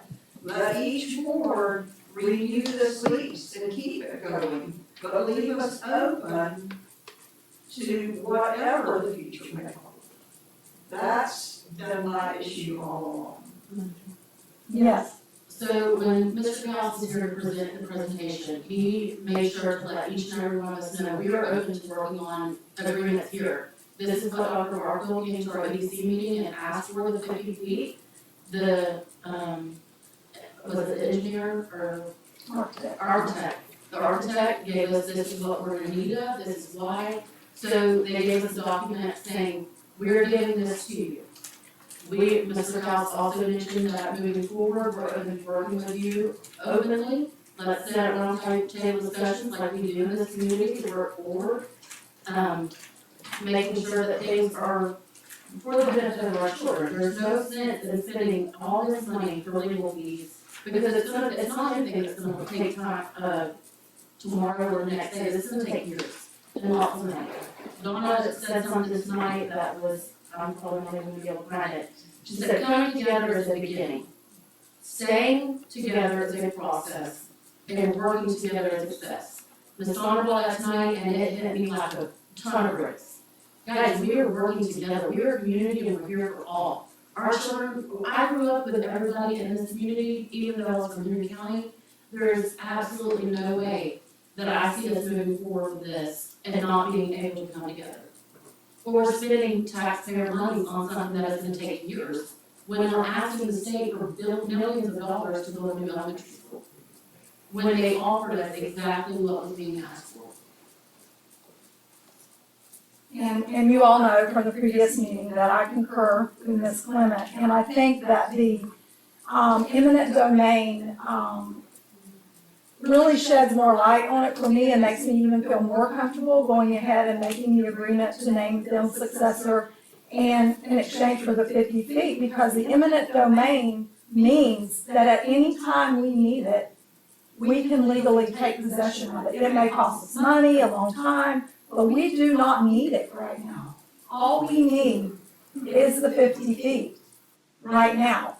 We also don't need to sever our community over a issue that we could solve. So, like I said, quickly and easily. I do understand your point, Ms. Rowan. In my opinion, when someone signs a 99-year lease, they're giving you the property. And I think that's what this was a gift from the school board to the Challenger Committee, the chamber who ran the Challenger Committee. The rumor is we're trying to ruin Challenger, and I want everyone there to know we love Challenger, all of us. Yeah, and I've been going there my whole life, so there's the 50 feet that we want will not interrupt the festival. It is a drainage ditch that's not mowed. It's not used by you guys, nothing's ever on it. We took pictures last year to make sure. I was asked our architect to go back. Remember, I asked at the last meeting, give us another drawing that doesn't use the 50 feet. Give me something else. If we're gonna battle over the 50 feet, show me another drawing. They sent us the drawings and the building looked weird. The front of the building did not look nice. And we don't want to do that. We don't want to end up with a building that we put all this blood, sweat, and tears in that we're not proud of when it's finished. So I believe that we should not pursue the eminent domain. I believe that we should take the offer that was given to us, let our attorney clean it up, make sure we're covered without changing the term. I agree. The term does bind us up, but we have eminent domain in our back pocket now. We know that if we really have to have it, we can get it. But why do we want to spend the money now and sever the community? The EDC, and I said this before, they helped us get the money. They wrote us a letter of support and put it in our package that we trucked up to Tallahassee with. They helped us. And I don't like that they're not giving us, I want our PE classes to be able to use it. I don't like the ride staying over there till July. There's things I don't like about it, but at this point, where we're at, you can tar and feather me and send me down the highway, but if you can get the school going, I'll take, the ego is gone. I don't care if we look like we're not strong and standing up to the men. I want to get the school going. I want to break ground ASAP. Well, I don't understand. If it was such a gracious gift of us all those years ago to give it to them, why is there an argument? There should be no argument from them. They should be saying, oh my God, we are so glad that you're able to get a great, big, beautiful school, another iconic building for this community, and a great place for these children to learn. We don't even need to talk about it. Of course you can use it for you. And I agree, Jenny, that's the response I thought we were going to get. And I was disappointed.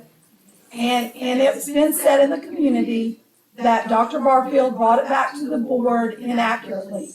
I read the minutes this week that the EDC sent to my email about what happened at the meeting. And in those minutes, it verified exactly what happened. That the EDC said in their meeting that if we would name them the successor, then they would revisit the idea of giving us 50 feet. I was not present at that meeting. I was at a school board training in Gainesville. I got calls about the meeting. I went online and watched the meeting. And I immediately called Mr. Kaus. I said, can we do one document that will satisfy the board, satisfy you all? Because it did not make sense to me for us to name them the successor if they weren't going to give us the 50 feet, because that was the only bargaining tool we had, was that they would have to prove they were the successor. He said at that time he wasn't sure if he could get his board to agree to that. And then we did all the back and forth. And then we got the lawyers in. They finally brought us an agreement that I asked for way back whenever that meeting was. That I asked Mr. Kaus, put it in one document. Let's both get what we want and need. And then we'll all walk away happy. And they did that. They brought it to us.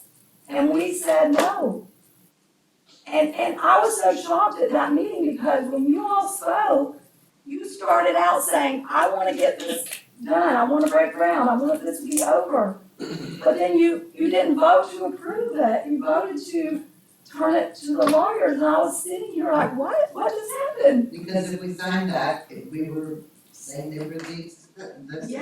Yes, and I'm willing to do that. Set up in that 99-year lease? Yes, that's right, Okay. that's right. Which is giving them a home for the children of the grounds. Crystal, can I speak? You said you could talk another time, just tell me when I can answer some of the questions. Okay, I was during, one of the five that Ms. Furlong was talking about. okay, during general public comments. That's right. Yeah, Would but that work? I'd like him to speak before we vote.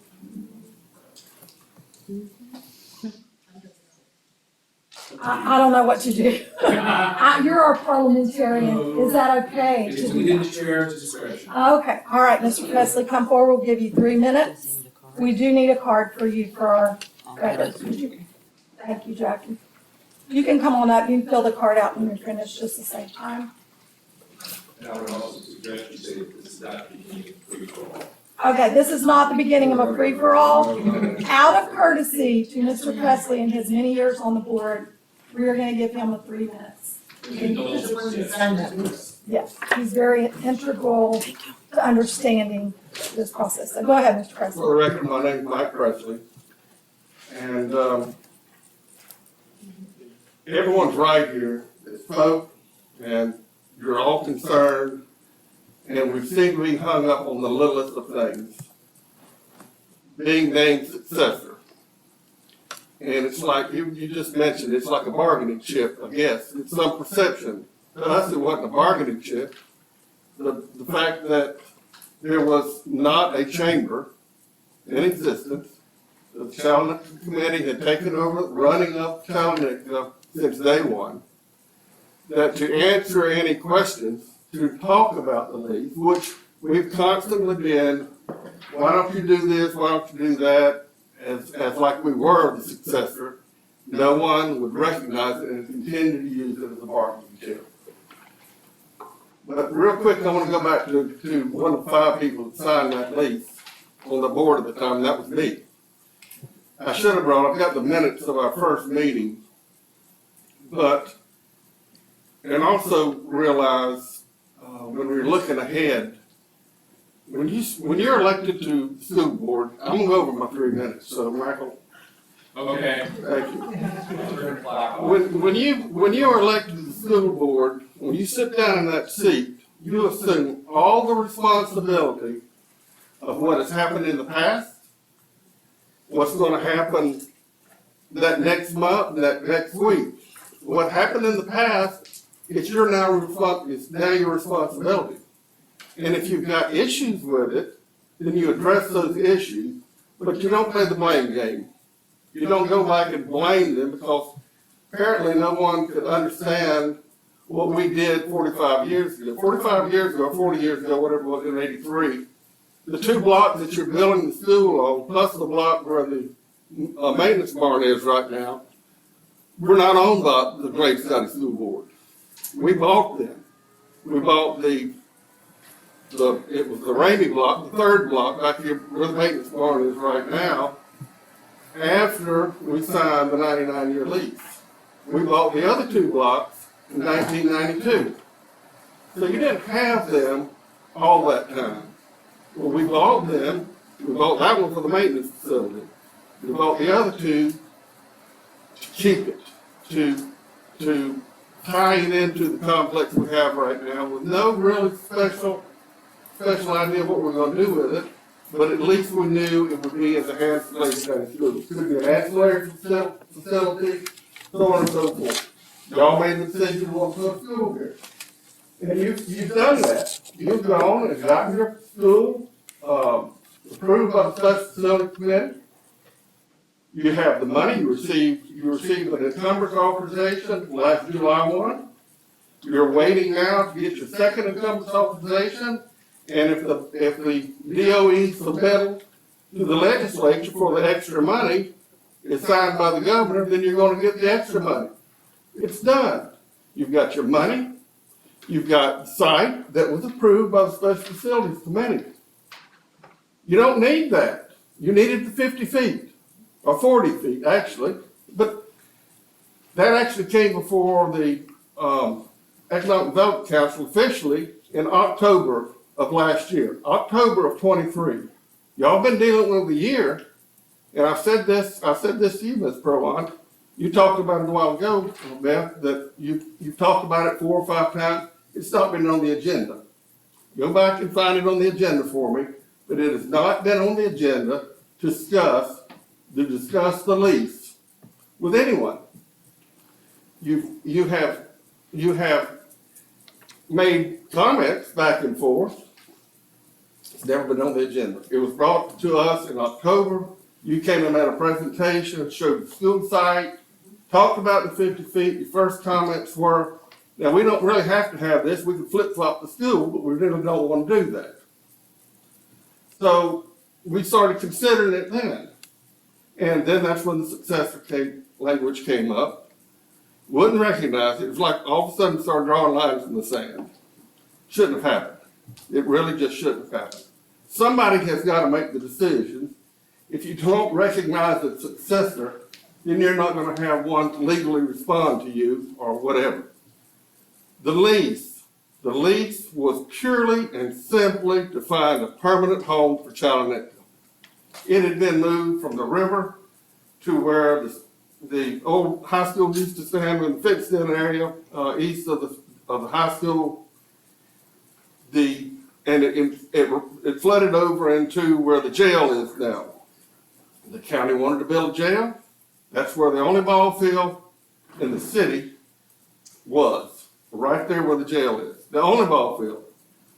The county had started helping us build a baseball field, but there was nothing else there. I'm not going to go into that much longer. I think we're over this, but I'm just telling you there was a lot of thought put in having a permanent site, and it was community members that all got together to do this.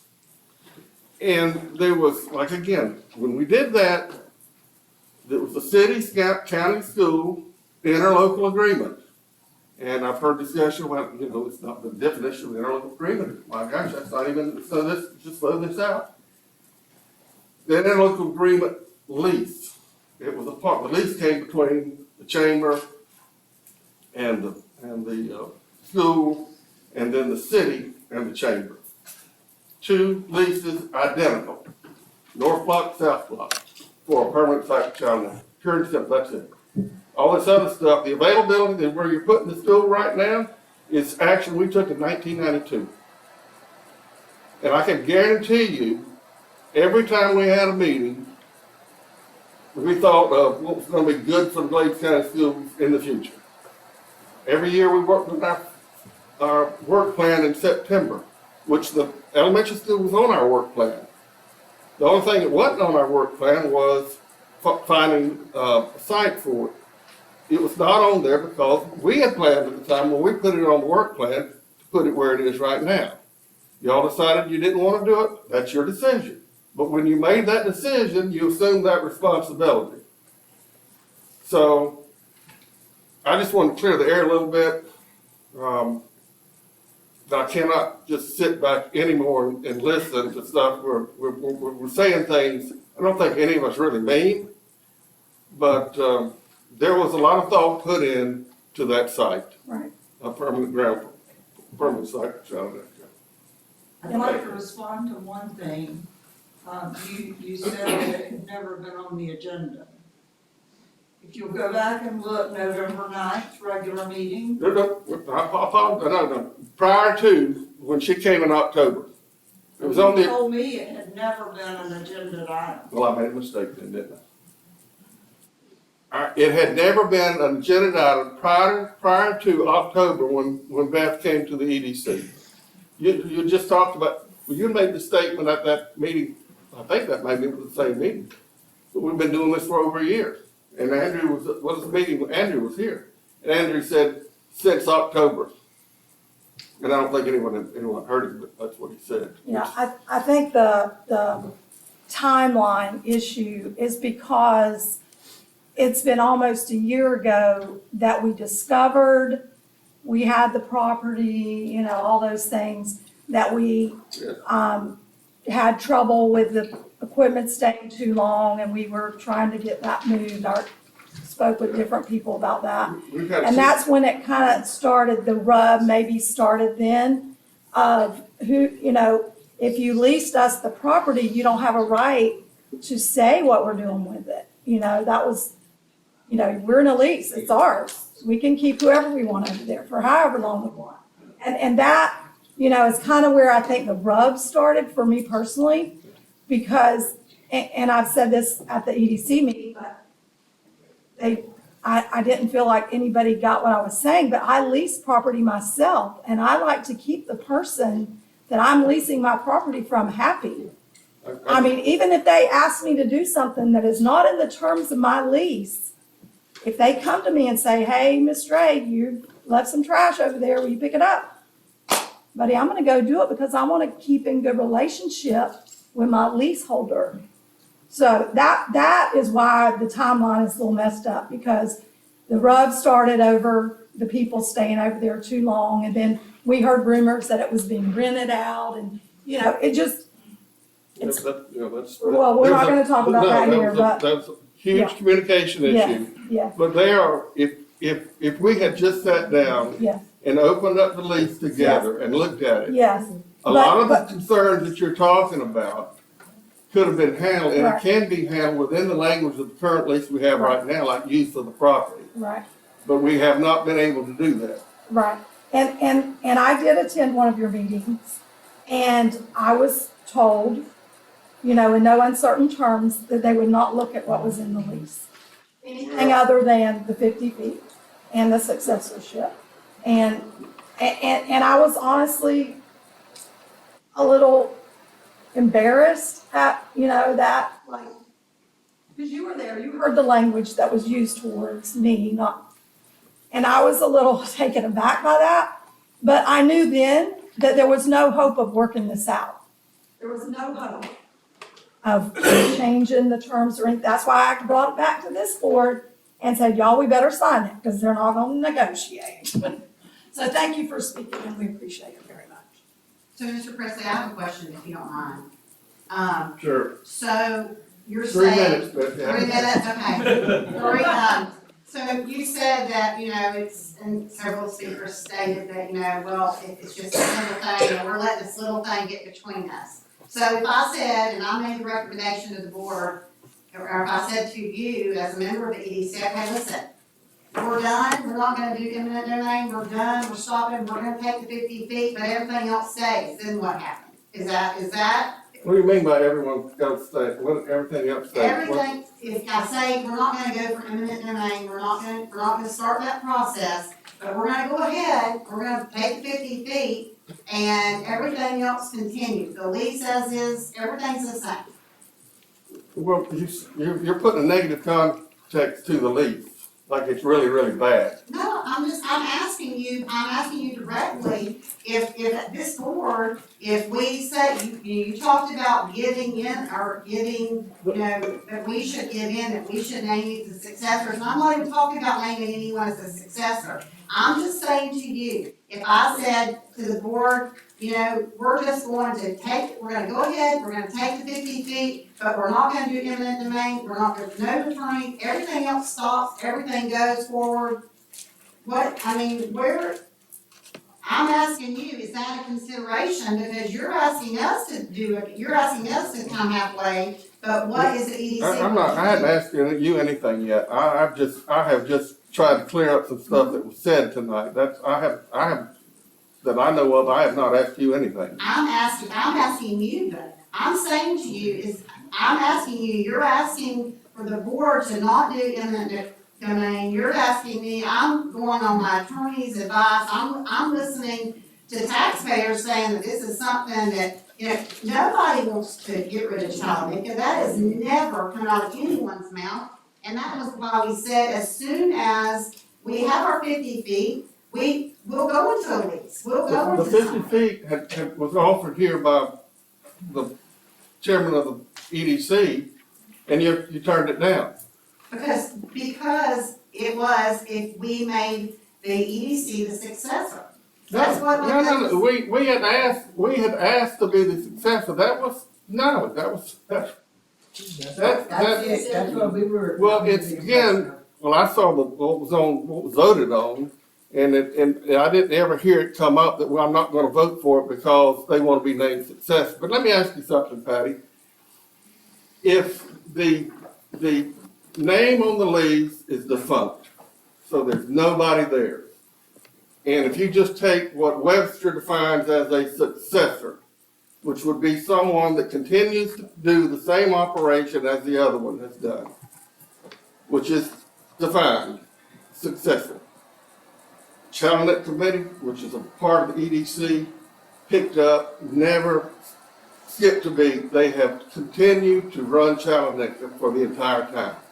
Who would you say is a successor? Nothing's gonna happen just since you say you must be the successor. But I mean, that's all it is. The acting successor for sure. Yeah. But we're not talking about, Well, that's you. who names You're the successor? But that's not who we have the lease with. Okay, that, you know, that's. You know, there's, I mean, and that's the only thing that I'm saying, because it says that. Well, I tell you, I don't think anyone here would say, if you wanna leave it like it is, or its successor, that's fine with us. We want to leave everything the way that it is and the way that it's been, except for we need 50 feet to build our school for our kids. And we want to fight for it. Well, I think that was offered the other night. Only if we signed them in as the successor. That was part of that offer. It was there. That was in there. And that's why you're voting against it? That's why we voted against it. Why? Because I want to redirect the lease. And Mr. Cowles did come to our meeting and say that within the signatures of this lease, or the amendment, that they would be open. I asked several times, can we go in and do a roundtable discussion, how adults fix things in Glades County? We talk back and forth. We don't bring our ego, we leave it at the door. We make sure that we can talk and discuss things. By the time we're done, we're done. We have that decision made. If we have faults outside, we figure it out and we keep moving on. I asked several times, could we have that, and we were I was told, no, that is not recommended, we cannot do. I came in our meeting just to speak with our attorney for this, because when I saw individual names, I lost it myself. Did your attorney say it's a bad idea to acknowledge that the Economic Development Council or the Challenger Committee under the Economic Development Council is the successor? That would be comments that, have made off stage, so to Okay. speak, that's not really. All right, Mr. Presley, we thank you very much for coming and you did help, your information was very helpful. So I think at this point, we need to, unless the board has any other comments or questions, anybody, I think we'll just go ahead and proceed with this motion that's on the board. Well, I mean, I got lots to say, but I'm gonna refrain from most of it. We talk about egos and we talk about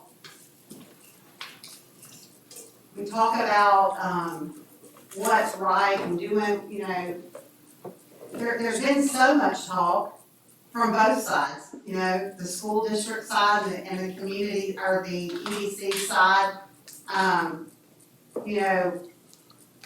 When we started this, we just wanted to see a $52 million infrastructure coming to Glades County. What this school district, this community hasn't seen in Has never had. many years. Which is why we're here, because Okay, we and went over those. But here's what I'm gonna say, and when we talk about egos, I did go to the EDC. I came twice, not once, but I came twice to talk about it. The first time I went to the EDC, I was under the impression that it wasn't, it's the Economic Development Council there for, economic stimulus of our district, of our community, of our county. Someone asked me the other day, they said, when you went to that meeting, everybody was friendly, no one was unprofessional. It wasn't like I went in there and they were, stabbing me or shooting me. I mean, it wasn't like that. Our community is good and embracing, they've watched me grow up. I went kindergarten through 12th grade. I have raised my family for the most part here in Glades County.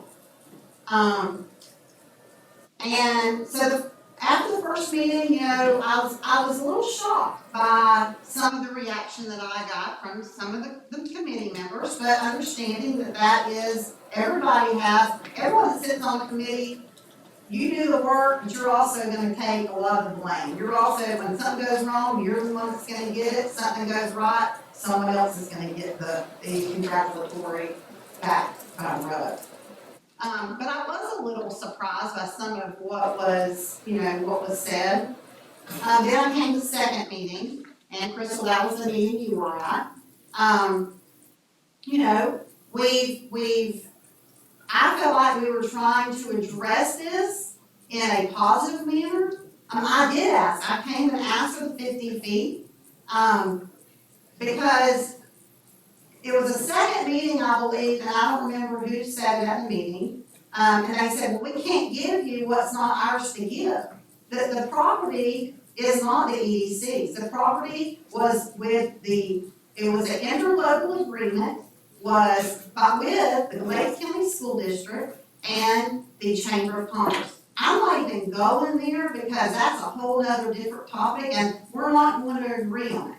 But here's what I will say is that, I had someone come to my office. I've only had, I think, 3 people that have made an appointment and came and sat down with me. Mr. Presley, you were one of them, and I believe Jake, I spoke with you. You came to my office, and those are the people that I was listening to, and I did listen. And I told you that, Mr. Presley, that it's a big decision, and it's a decision that's going to affect 50 years of our community. So I know whatever decision that is made here is one that's going to be huge. I know what's best for our kids. Our kids are in a school that is falling down, and that's not what's being discussed.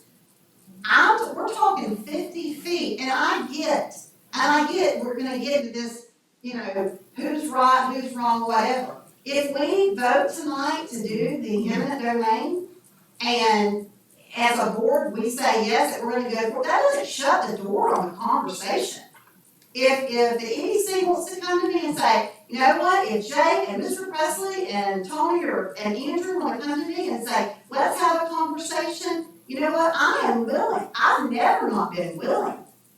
But I'm not going to give our standing and just go, okay, we're going to name the successor and we don't get the 50 feet. And that's not fair of us to ask. And you can say what you want. I don't know exactly what it is that you feel like we're trying, like the ego.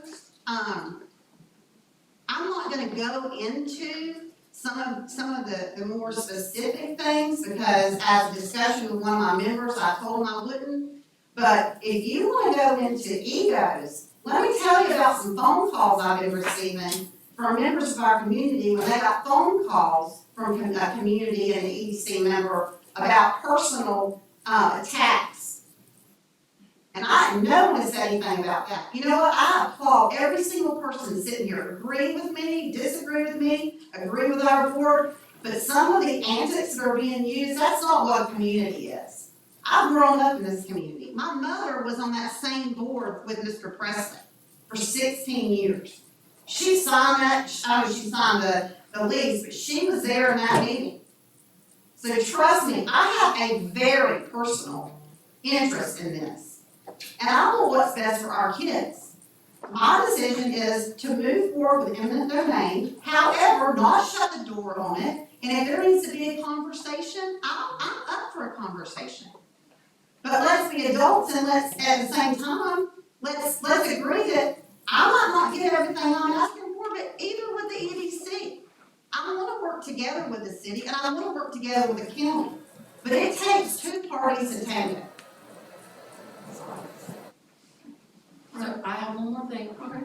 So the city did, Mr. Counselor, am I correct? The city did acknowledge that the successor was the EDC on your lease with the city. Is that correct? Yes, the city recognizes the EDC is successful. Which would be the same thing as us signing that late, or the amendment that they submitted to us naming them successor and getting the 50 feet. That's all we've asked for, and they gave it to us. And now we're working on taxpayer money for legal fees. I'm not sure how many of y'all have worked in the legal session in the courthouse, but I've worked in the Lake County Courthouse. I know how expensive it gets to go into legal fees. I know how fast it does not go. And I went 2 times again to the EDC without a lawyer, before even getting a lawyer involved. Did I not? And I got calls. You sent a letter in January 2023 from your attorney questioning the status of the EDC as the rightful tenant of Block 118 for the child. When I came to the EDC the first time, did I have an attorney? Did I have a letter? You already sent the letter. That No. email was sent in January. No, I had not. The first time I came to the EDC meeting, I had not. In January 2023, yes, you I got a letter right The here. next day was the Sour Orange Festival. That's when it was sent. Okay, But from the attorney, that none of us knew about. We didn't know anything about. That it was being sent, so we were getting the phone calls and everything happening, and then we're voting. Yeah, it's right here signed by your attorney. okay, so we can enter that for evidence. I'm gonna play judge. You can enter that for evidence at the end. So we have a motion on the floor. We have a second. Is there any further discussion? Is there a way to mitigate? Is there a way to go to executive session? No, I'm asking if this can be mitigation. I don't know what you mean. Well, Beth has already offered that if this gets moved forward, it doesn't mean that it's done. That's always the case. You know, attorneys are bound to communicate with the offers and ownership to their clients. But I may also remind you that once we get into litigation, we can be in the shade. Okay, is there any other questions? Any board members? Dr. Barfield, are you finished? I'm good. Okay, all right, so we have a motion and a second to, for item 8.1, authorize and instruct superintendent to retain attorneys to acquire all or portions of 401 10th Street, Moraine, Florida, 33471, all of Block 118, City of Moorhaven, by eminent domain proceedings. All in favor? Aye. Okay, we have 3 ayes, all opposed? No. Nay. So we have Prolant, Here's now. Pierce, and Allen for, Clement, Drake against. Okay, we're gonna move on with the agenda. Item 9, approval of additional and/or changes to master supplements 2024. Do we have a motion to approve those master supplements? Just one. So moved. Second. Okay, so Ms. Prolant made the motion, Ms. Allen made the second. Any discussion? All in favor? Aye. Any opposed? Motion carries. All right, we're now to section 10, general public comments. I do remind you again, you need a card. You have 3 minutes. Mr. McKinley, if you would do the timing. I'm a big girl, I can tell myself.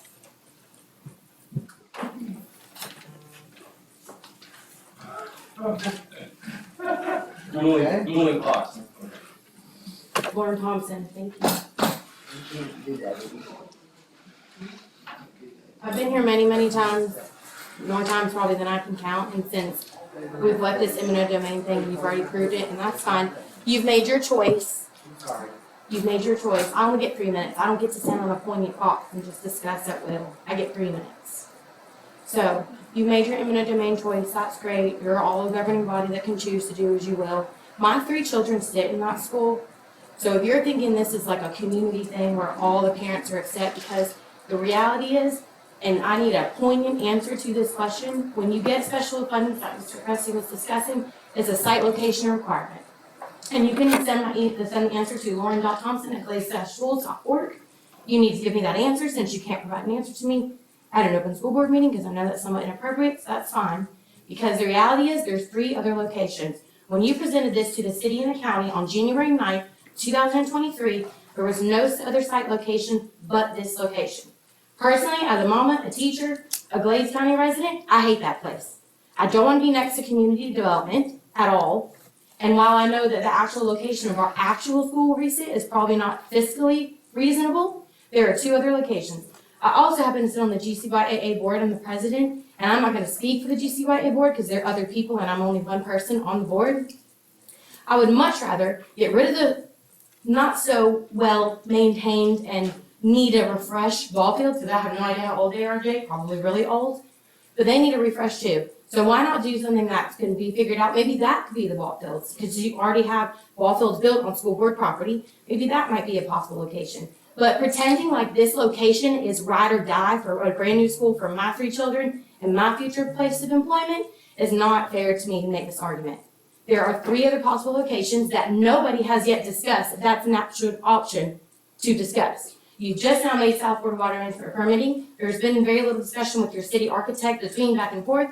So the window is still open for a possible other location. And we're pretending like this location is the only option for this school, for a beautiful school that you all worked very hard to achieve for our county.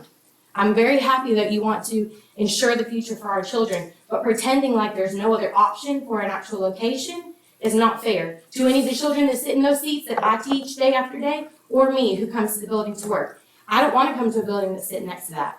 And granted, in most places I wouldn't even have an argument in this of where my next school location is. But I do here and I do right now. And so if you're worried about maybe 1 or 2 parents being concerned about the location, I'm one of those. I didn't want it there. It was never an open air discussion as to where it would go. I spoke to some other board members who didn't know that was even the choice. So I don't want to be sitting there and have people think that this is you're making it EDC versus the school board, and the EDC is the reason that the school is not going to be built, or you're the reason that the school is not being built. The reality is you have other options, and that's not an actual discussion that y'all are having, which is unfair to me. Mr. Gressick. Only 10 seconds over, by the way. Mr. Gressick, would you please address her question as to the site selection requirements for DOE in an email? That's what she requested. To let her know that where we are in the site selection process and what would happen if we chose to change it right now. Can I make a comment? Certainly, yes. The decision to build the school in that location was made at a public workshop. Where there was only one rendering made. Ms. Broughton, I have a picture of every single slide Mr. Griffiths provided. He had a pro list and a con list of each place. So those were written pros and cons.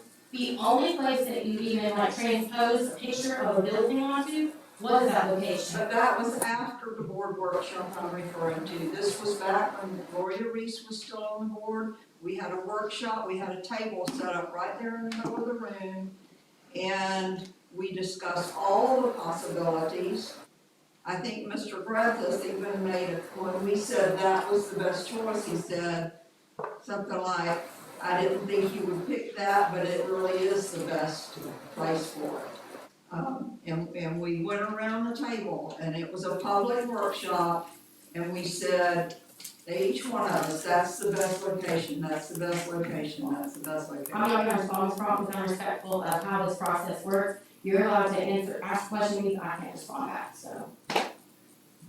I'm good. Okay, well, we operate by Bob's rules, as you have seen tonight, so we're not super. I don't want to be disrespectful. Yeah, thank you. Y'all are elected and that's your thing. I'm not going to be the person who comes in, but I would love to have discussions like that. The site location, I never received any email that you provide to me through my work. I never knew the 4 options until I went to that January 9th. Was it happening to be during school hours? Because I can't come during school hours at a workshop. I'll go back and look and check and let you know.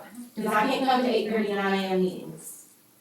But even if it was in front, and I appreciate you responding back to me, but even if it was, I never knew the 4 location options so that it go to 1 meeting. And when it was presented there, the rendering was made, the decision was made. None of the void. And there was no, hey, what do y'all think about this place? Hey. And then, to be fair, and I said at the last meeting I was at, if they would have probably been research, and I know very, very little about site location development and junk like that. I don't know. There's all kinds of things Joe told me about, like workforce and the road and all this junk. I have no idea what he's talking about. But I just would like to have, if we're going to say we're a community, then a community makes decisions together. Granted, you're the final say, and you take our input in, but there was no input asked on that subject. If we're being completely honest. And I'm not trying to call this straight out, but we actually discussed it at length before, and she said the same thing happened with Wesley, the same thing happened with high school. That's fine, but the great thing about that is, when you do wrong, you do right next. But just to clarify that comment, I said I worked as a teacher in the district. No, that's what I didn't Yeah, even. yeah, I just want to clarify what you're saying. No. My comment was, I worked in the district as a teacher when both West Glades was born, and I'm pretty sure the high school was built, and there was no teacher survey. There was nobody asking for my opinion, where did I think the new school should go? That's what I said to her. And All right. and just to clarify that, y'all wanna ask what's wrong with education, this is what's wrong with education. Stakeholders and people like teachers or MTSS coordinators or parents or all of them, it's very difficult, I understand the position you're in, but you can't do a free for all like this where I'm now talking to you from the gallery. It's not correct, it's not proper, but the reality is the decisions you make up there actually affect all of us. I'm all for a new school, but to pretend like the argument is here or there or nothing, I don't think it's fair. Okay, all right, thank you. Certainly, I have no control of this meeting. Go ahead, but I do want to. Options out on the board, and the board chose one of the things I was expecting them to do. I did chose the better one, because I was really leaning more towards the ball field, and we didn't do that. But what you should know, and everyone should know, is that when we went to the special facilities funding, we received funding based upon that site. And if the board chooses to go to another site, then we have to start the process all over again, and we would have to go through special facilities funding again. The $52 million that we have can't be used for any other place except for what was decided on, because that is what they figure all the money for us. If the board chooses that they want to try and go through special facilities, again, we can set that up. We can bring people in to come take a look at our school again. We'll have to go back to Tallahassee and ask for new funding. It might be a better spot if you like, but it's going to push back. There's no guarantee we'll get the funding, and if we do get the funding, it's going to push it back another 2 to 3 years. Okay, thank you for bringing that up. I appreciate that. And the reason we didn't pick the site where the school is already is it would have taken twice on the building. More money. And more money, a lot more money. Certainly. Do you have a card? When we first started that we were gonna build it over where the ball fields are, we were all getting angry phone calls. How dare us? Where are you, Micah? That was a rumor that we were gonna do it over there, and it was like ducking for cover. Yeah. From the community. Okay, we have public comment. Do you have a card? Yes, that is him, Mr. Jeff Patterson. Thank you. My name's Jeff Patterson, 1358 Wagon Trail over here in Moorhaven. We've already made a decision on where the school's gonna be. That's fine. It is what it is. We're gonna have to live with it. It was brought up some time ago about being transparent. And I've been sitting here listening to this meeting and talking about transparency and things like that. The first time it was ever brought up on the agenda or discussed with the Economic Development Council, y'all all made your decision, that's fine, you're gonna stand beside it. But the first time it was ever brought up was in October of 2023 when you came to a meeting. In January of 2023, we got a letter from a lawyer. So from January to October is 9 months. It was never agendized on y'all's agenda before October of 2023. Okay? Now there seems to be an issue about the term successor that we've already got the definition of. It was asked at the last meeting I was here, why didn't the EDC just give the land up? I asked her. You did. And I said, You can't give something unless you're on paper saying that you're the rightful heir to it or the rightful owner. We are, the school is. It's in the When I lease, asked so you- Tammy. when I asked Tammy, you- please let me finish, please, please. Absolutely. Thank you. You're so welcome. So that was why it was done that way. Came in, we need 50 feet. We had a meeting. We discussed it as a board. That's when we had an attorney draw up that, exactly what you asked for. Exactly what was asked for. And y'all said, well, change the mind. Because the word successor. Because of that word. So, thank you. Thank you, Joe.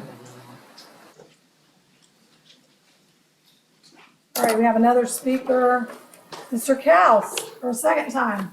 Come on down. We're up. I just want to clarify some things from the EDC standpoint of comments that were made. You didn't have an attorney in October, and neither did we. So nobody wins the I didn't have an attorney award for that meeting, okay? The EDC has been mischaracterized in our position or misunderstood in our position in many comments that have been made by many folks at various meetings. I want to give a little timeline to perspective to why we proceeded in the way we did. In January of 23, we received the letter from the attorney questioning who was the rightful tenant since the lease named the chamber and there was no chamber.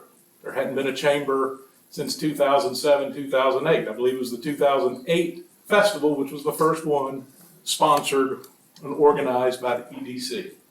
So for 16 years, we have been acting as the tenant, acting as the operator of the festival. In our mind, the successor, recognized by the city as the successor. But it became clear to us in January of 2023 that the board did not recognize us as the successor or the rightful tenant to the property that is the Chalanicka grounds. So that is where we started our involvement. So, yes, there was a lot of varied opinions, just like there is on this board, just like there is on every other board. There was a lot of conversations that were had in parking lots with individuals. The EDC, as a board, can't be responsible for the comments that individuals make to each other, nasty or not. Whatever those comments are, those are the responsibility of the individuals who make them at that time. The first meeting we had was in October. We were still saying, well, what's our status? Do you recognize us as the tenant or not? That's the position that we were starting from. That's why we wanted to clarify. Well, do you recognize us as the tenant? Because you have to recognize us as the tenant before we can agree to negotiate a modification of the lease, which is what the release of the 50 feet is. At the time, that was the order that the EDC wanted as a board. They wanted to get recognized and then, yeah, let's talk about it. Happy to. Again, individual comments that were held outside of meetings, nasty or not the responsibility of the EDC or did not speak for the EDC or the board. I had conversations directly with Crystal. Hey, can we just put this all in one resolution? At the time, not sure. I don't know.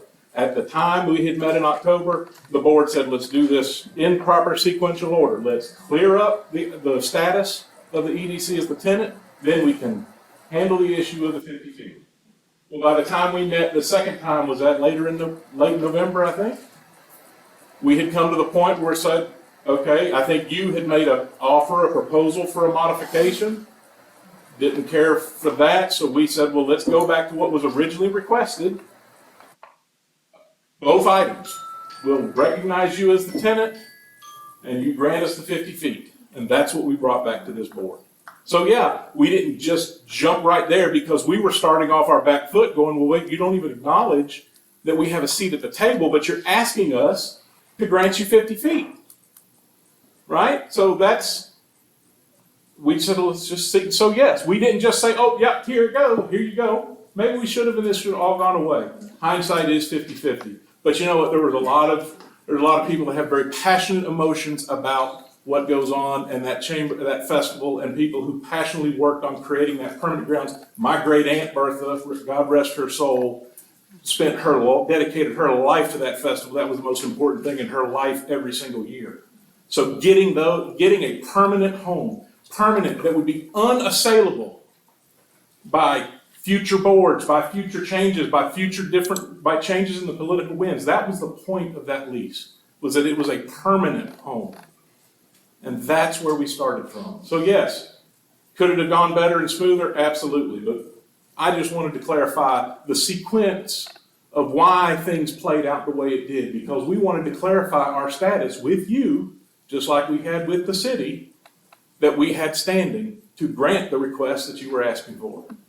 And yes, it took some time and some wrangling of some egos on our side of the table, and we got to the point where we could put it all into one document and move it forward and preserve the sanctity of that permanent location, because that has been what's most important to those of us operating on the Chalanika, is to preserve, so that in 4 years, or 8 years, or 16 years, or 32 years, when there's new board members, maybe entirely new board members. We have terms now, so many years. But when the whole board there's 5 completely different people sitting here. We want a document that still protects the festival location from a whole different set of board in the future that may decide, you know what, forget about Chalanika. Y'all care about it, but do you know the people who are going to sit in the seats behind you, are they going to care about it in the same way? That's what that 99-year lease protects. And that's why we were fighting to preserve it. Thank you. Thank you, Andrew. Okay, are there any more public comments? Oh, we got one more. Hello, everybody. My name is Jacob Iger. I'm the current president of Chalanika. It takes a lot to put on Chalanika. It's not just happened over one meeting. I've attended festivals the last 5 weekends in a row, as I have the last previous 4 years, to sell my Chalanika shirts, to invite people into our community and enjoy our festival. And at the end of the year, when I collect that money, when the Chalanika Committee collects that money, the majority of that money is returned into the school system. It's returned to different organizations that are here. It's tough to get up and be a volunteer as much as what we do. I don't believe anyone on the EDC board had an objection of giving the 50 feet. We just wanted to be recognized as the ED's successor, the chamber's successor, so you would know who we were speaking with. And as Mr. Cowell said, we needed to be recognized as the EDC board, but yet you still don't do it. But year after year, you can continually cash Chalanika and EDC checks. And just kind of that blows my mind that you cash our checks, but you don't recognize us as the successor of the Chamber of You've never Commerce. had to pay 1 penny for that land and that property. No, ma'am, we sure didn't. And the reason we didn't is because the city of Moorhaven and the Chalanika Committee, we were just a passenger in this bus. We were happy to end up over there. We would have went anywhere, but it wasn't the city's decision and it wasn't the Chalanika's committee decision. You have a lease It and was, it's a gift. it was the gift that you gave us, the gift that you gave us. All right, so we were taking advantage of the gift that you gave us. But once again, Chalanika Committee and the city of Moorhaven were just passengers in what the county and what the school system decided to put us over there. I hope all of y'all come to Chalanika. I look forward to seeing you all in the parade. The parade route's gonna be a little different this year. It'll be hectic. Please show up early and come walk the grounds. Have a good evening. Thank you. Thank you, Jack. All right, any other public comment? George Humphreys. You better start that timer on this one. Anything will take long. Is this gonna be the last one? Hold on. Oh, gosh. Somebody up here had a long time speaking. Okay. Thank you. I'll do it for you as your secretary. Give me the thing. I'm George Humphreys. I have a thing. Everybody needs to be able to agree to disagree. Okay? I know there's a lot between Andrew and I know Mike's there and me and him disagree. And I remember when we built the concession stand over there at Boston. And I said, we. President of Plain View Athletics. That's right. And I said, we shouldn't build something on something we don't own. And you said, oh, it'll be okay. But I don't know if this is the truth, but I wanna ask you this. Is there language in that lease over there in case the city, the school needed that? I don't know what kind of, because that's school property. That was allowed by the group that when we put when the county agreed to build that field, they agreed to let us put the Blue Youth Athletic, put the concession stand up. Well, and if So you yes, ever. it did have permission. Yeah, but if you ever have to move it, them lots are expensive. Right. But The you got. County paid for the land. Yeah. But you got, they're wanting to agree, and y'all can agree. Y'all want a lease, get some language in the lease that, you know, I mean, come on. Who needs to come and negotiate with the school board? Who's the president of EDC? Andrew? I mean, can you do that? You brought the This is not my meeting, so I'm just speaking as a person. George, direct your questions to Okay, us. can y'all do that? I mean, I'm in meetings with big jobs. I see a lot of things happen. So, I mean, my deal is, if they're offering something, you know, go get it. If you can't, then go the other way. And that's exactly what What we I said did. when I said. I'm encouraging it's not everybody public. to get together And I'm and not do it, the saying whole that- school board and all of them. You know, and if they can't do that, then it's. Absolutely. It's We their fault. we did try to do a joint meeting, but then when we realized it had to be public because we're elected officials, and then there was schedules, and it just, we never were able to schedule a meeting of because it would have to be in the sunshine, and we just never got that accomplished. Well, this is. So we gonna- used our superintendent and her relationship with the EDC board. I didn't mean to take up part of your time. No, You it's have more? okay. But when you can't schedule something, you don't want to. You can find time to schedule it if you want to. Absolutely. So, I mean, you know, everybody gotta work together, and everybody gotta put their ego in there and get with it. I agree 100% with you, and I don't Might be think the thing to get them to do that. Bill's out well. I mean, seriously, I'm asking. Jake, you're right on it, George. Okay, that's all I got to say. Thank you, George. Appreciate you. Anyone else? Last call. I'm gonna say it quick. Okay. So we're gonna move on to board member comments. I'm gonna start down there with you, Ms. Furlong. Or I can come back to you if you're not quite ready. Back to me, I have time. Okay, I'll start on this end with Ms. Clement. Ms. Clement, she's always ready. Okay, so today is National Bus Driver Appreciation Day. I seen a post today that was one of the cutest things. It says, "We rock because they roll." I'm very appreciative to our bus drivers, and if you know anybody with a CDL and likes kids that would like to drive a bus, we're in need of them. It is National FFA Week, as mentioned previously. I was able to be a chaperone with my son last week for the Brighton Field Days festivals. We take so much for granted of what we do here. I did not know that there were kids that have never been to a rodeo. I did not know there were kids that have never seen an alligator. I was shocked. I mean, the amazingness that these kids got to experience just by a simple field trip that we see every day, we take it for granted. I sat with kids and we explained what was going on in this rodeo. We get to do this every day. They've never been to a rodeo. I got to sit with kids that thought this lizard was going to eat them. If, you know, they might, you know, but he was itty-bitty. It was so great just to see kids being kids and seeing things that they'd never seen before. I just assumed everybody around here had seen an alligator. You know, maybe they haven't touched it, but they got to touch them and see them and watch them wrestle. Our kids loved that. I'm very thankful that the Brighton Field Day Festival invited us for that field trip.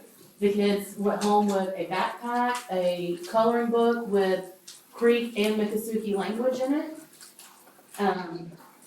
The snake shows, the Indian dancers, I mean, it was just overwhelming how exciting it was to see these kids in their eyes and what they took back home. I'm thankful for them doing that. Next week is our Glades Youth Livestock Shows. Our kids are participating in Monday night. They're gonna have our dairy show and our kiwi show. Tuesday night is our swine show. Wednesday night is our cattle show, and Thursday night is the Pee-wee Parade and sale. So if you're around next week, come and get some of the best french fries and hamburgers in Glades County. Yes. And make sure you put some of that slop on those french fries, because that's the best, and there's none other in the country. Thank you for that plug. Anytime. They're literally the best french fries and hamburgers ever. We wait all year for them. And, I think that's all. Ms. Pierce, do you have anything? I just want to tell everyone, thank you for coming and being participating in tonight's meeting. Like I said, I met my husband in Chalmette. None of us want to change Chalmette. But I think some of the things on the lease need to be addressed for the future board members.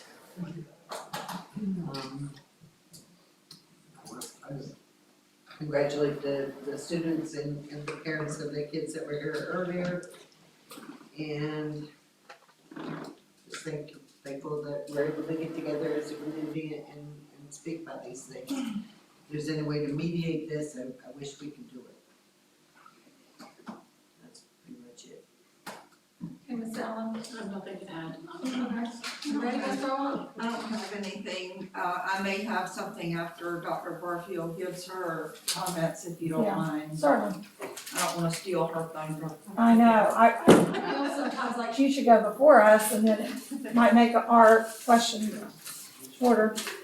Do you wanna wait for everything, Ms. Crowell? Yeah. Okay, I do have a couple. I want to thank Mr. Boyles and Ms. Sozio for their hard work on getting that paperwork into the state and getting that Moorhaven High School grade from an I to a C. We are very excited about that. Thank you guys so much for hanging in there and the due diligence you displayed to get that done for us. It did not go unnoticed. I want to thank Lindsay Boyles for spearheading, and Whitney from the consortium. Where'd she go? There you are. Thank you. Lindsay with her helpers, Alicia Lee, Holly Whidden, and I don't know the names of the two at West Glades that we hired to do the libraries. That's okay. Okay, two people at West Glades, okay. So they have all of our classroom libraries online, and we're in compliance with that, and that was a huge undertaking. And Lindsay handled that so well, leading that up, and thank you, Lindsay, for that. And we still have a little work to do, don't forget, okay? We still gotta work on that structural material, but I also saw the post on Facebook that Mr. Sharp made about the FFA pillow and Mr. Brickle, and you know, we have these controversies, and we don't always understand each other's perspectives, but when I read that post, it gave me hope that it just made me feel really good. There are good things that happen in our schools, and we have good leadership, and I'm proud to be part of the Glades County School District. And I just thought that your gracious, exchange with the pillow was just so beautiful, and I thank you for that. I cried so much over it. It almost made me cry too. Thank you, Mr. Brickle, for your leadership there. And Ms. Wills for your leadership at West Glades, and our new principal at Our new elementary. principal is amazing, by the way. Don't listen to the gossip and the Facebook fire. He has brought our school together in a way that it hasn't been in a very long time. So, Thank you for that. Mine's got 3 months off.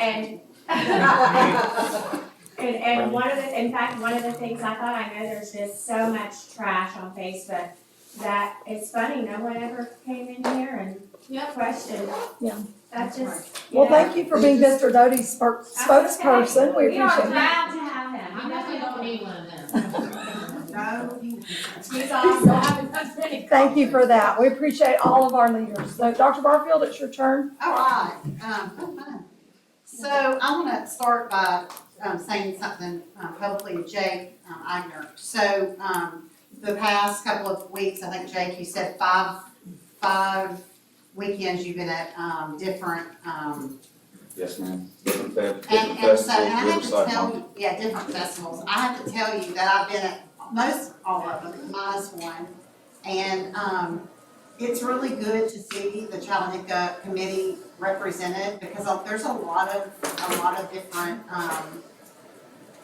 different festivals around. There's Swamp Cabbage, there's the Sugar Fest. And, every weekend Jake has given his time and he has volunteered to go and represent and sell the shirts. And that's not, I know he's a business person, he owns his own business. And I just want to say that watching you is, and I've told you this before, you and I in conversations, I know what passion you put into this community.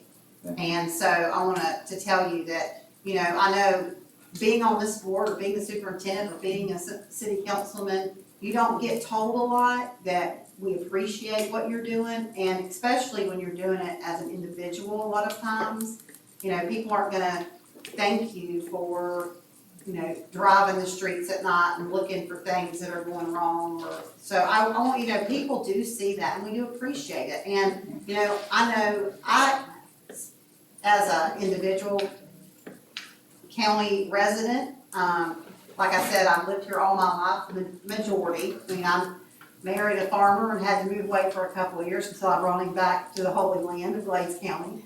But I will tell you that, there's not a lot of young people stepping up and doing what you're doing. So I want to congratulate you personally, but also the Chattanooga committee for volunteering. I was just on social media the other day and I saw Barrett Ringstaff and he was talking about the fishing tournament. Mm-hmm. And all I could think of, watching Barrett was like I would see this little kid. I wasn't looking at, a grown man, but he was talking about the fishing tournament. And I was like, I want to be in the fishing tournament. I want to, win the fishing tournament.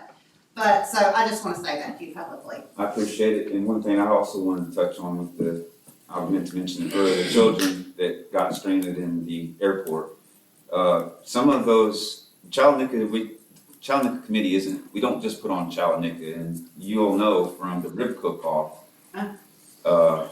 some of their airplane ticket money, I believe, came from the rib cook-off. And when the Chattanooga committee heard that they were trying to raise funds I'm not sure if it was going to Dallas, or it was another long trip. I believe Sky told me. But, we knew right away she'd put a good team together.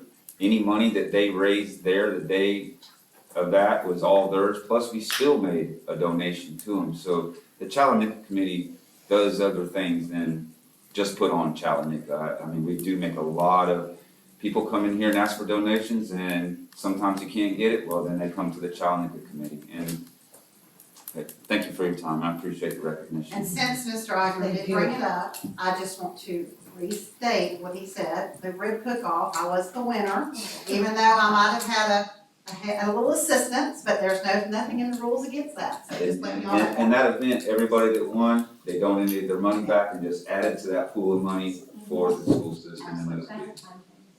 That was beginner's luck. Okay, George Humphreys. Okay, I want to talk about the high school grade. I am so proud of our high school. We did appeal the grade that we received, which was an I, because we didn't have the 95% tested. We were able to achieve it, so our high school is a C, so our elementary school is a C. And I want to say, I don't have the numbers in front of me, but I want to say only points away from a B. Our high school is a C. Our West Glades is a B, and if it would have been last year's scale, it would have been an A. Henrietta is an A. And so as of right now, so this is kind of what I've been holding back from telling everybody that, I kind of met with a couple of board members and I'm like, okay, I'm about ready to bust. We asked, and of course we did post that we were number one in the consortium. We are number one in the consortium. However, so everybody's like, what's the county grade? So I have a meeting with the chancellor next week, as well as Mr. Boyles and Ms. Socio. And several of the Board of Education hopefully is gonna step in. I've asked for Ms. Drake as the chairman of our school board to step in because we have the points to be a B. Which we have not been in 10 years. But let me stop and say this. We have not been awarded that B because the technical assistant papers that the state put out, it says that we have the points. And there is a very gray area. So that's why we're meeting to say, we want our B. 10 years is long enough. We've worked our butts off for this. Our teachers deserve it, but more than our teacher, our community. Because you know what? We want to build this beautiful school, but we want to put a lot of great kids in it, that they're getting the best education possible. And that's what this is about. So, for the sake of time, I will be reporting at the next school board meeting officially. Of course, if we become a B, you'll be here and trust me. But the next school board meeting, I will let you know how that meeting goes, and I will, Ms. Drake and Mr. Boylston Associate will be with me on that. But just pray, because we are the highest in the consortium. We have the points. And so fingers are crossed. And I also want to contribute that, so I want to thank Donna Garcia and Heck for their continued support of Glades County. In the past 3 years, 4 years, or however, since 2020, I've asked a lot of favors. I've had to beg a lot. I've had to, swallow a lot of pride, and, what do? I'm not, this is, I don't know, I've never come up with this. I was a turnaround principal prior to being a superintendent. And I can tell you some of the things I face, I've never thought about I would ever face. But Heck has done an amazing job supporting our small district, and that's what it's about. So finally, I just want to bring to the board's attention, I'm sure some of you saw this on social media. There was a activity held this weekend, which is very near to our heart, which is the Challenger pageant. The Challenger committee did not ask to have the event at the auditorium because the year before, they felt the cost was too high. I don't know if each of you have received this. This is the contract, and this was for the 4 days. It's what the $1,800 was about. I would like to ask the board, from what you know, or what you've heard, or what you understand, what are your thoughts? Because unless somebody comes to us and says this is an issue, we don't know it's an issue. I do want to say this, something I want you to think about. They said, well, it's a Challenger pageant, and they give a scholarship, so we shouldn't charge them. Well, prior to the last year's pageant, in June, I was approached by another organization within our community to do a beauty pageant that also gives a scholarship. And I said, I cannot not charge them and charge Challenger, or not charge Challenger. And, in the process of all of this and, trying to do it right, I mean, I'm not sitting up here trying to make decisions to see how many people I can, aggravate or make mad, but I can tell you that, and I saw Glades Electric was here, and I don't know if he's still here, but Glades Electric pays to rent the auditorium, at least I believe twice a year. They are some of the largest donations of scholarships that we have. So when we get weighing who should pay, who shouldn't pay, there's a lot more to think about than just they give a scholarship. But this is the board's decision. This was made, I believe, Mr. Bass commented on one of the posts that was shared with me. This was made, in 2015. And Mr. Bass said he waived all of these fees. And I want to address that because I do feel that's important. Yes, he did, and that was great. And I have all of the rentals that we have had since 2020. I didn't go back to 2015. But there's only about 4 or 6 rentals. I mean, I've got them all. I've got the checks, I've got the deposits, I've got all that. And anyone is welcome to look at that. But the only other thing that I want to say that Mr. Bass did not address, and I think that if he was here tonight, I'm not going to speak for him, but I'm pretty sure he would say that you know, when it was designed, when the Glades County Auditorium was designed, it was a state-of-the-art facility. And I know many counties, and I wanna say Broward County, I'm not gonna swear my life on it, but came to Glades County to see that facility, because it had the state-of-the-art soundboard, it had the state-of-the-art lighting, and so we have a facility of something we should be very proud of. Since, 2020, November 2020, because that's when I was first elected, we have spent $32,150 on the auditorium. Now, I agree with what Mr. Bass said, if they're for kids, you know, we shouldn't charge, and I get that. But I thank the board, and I'd like to hear what your thoughts are on it. And, you know, this is a problem. If you all think that we're charging too much, then it's up to you as the board to come up with, you know, if you feel it's too much, if you don't wanna waive it, like, that's a discussion.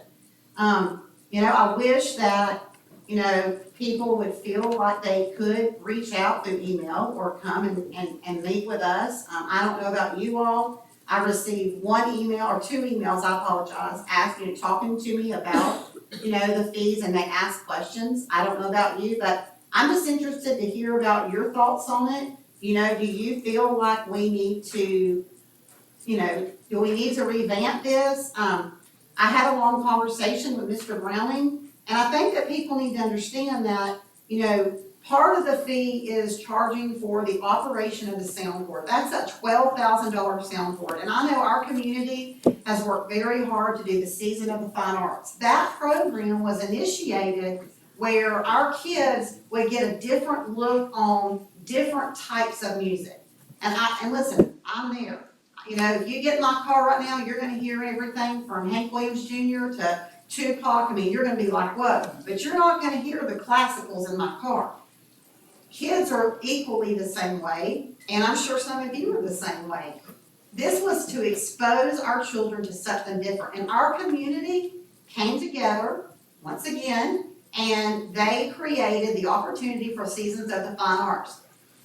We were able to do so because we had the equipment to support it. These big names, and I say big names, I mean, I consider the acts that Mr. Browning has brought in to the Season of the Fine Arts, I feel they're big names.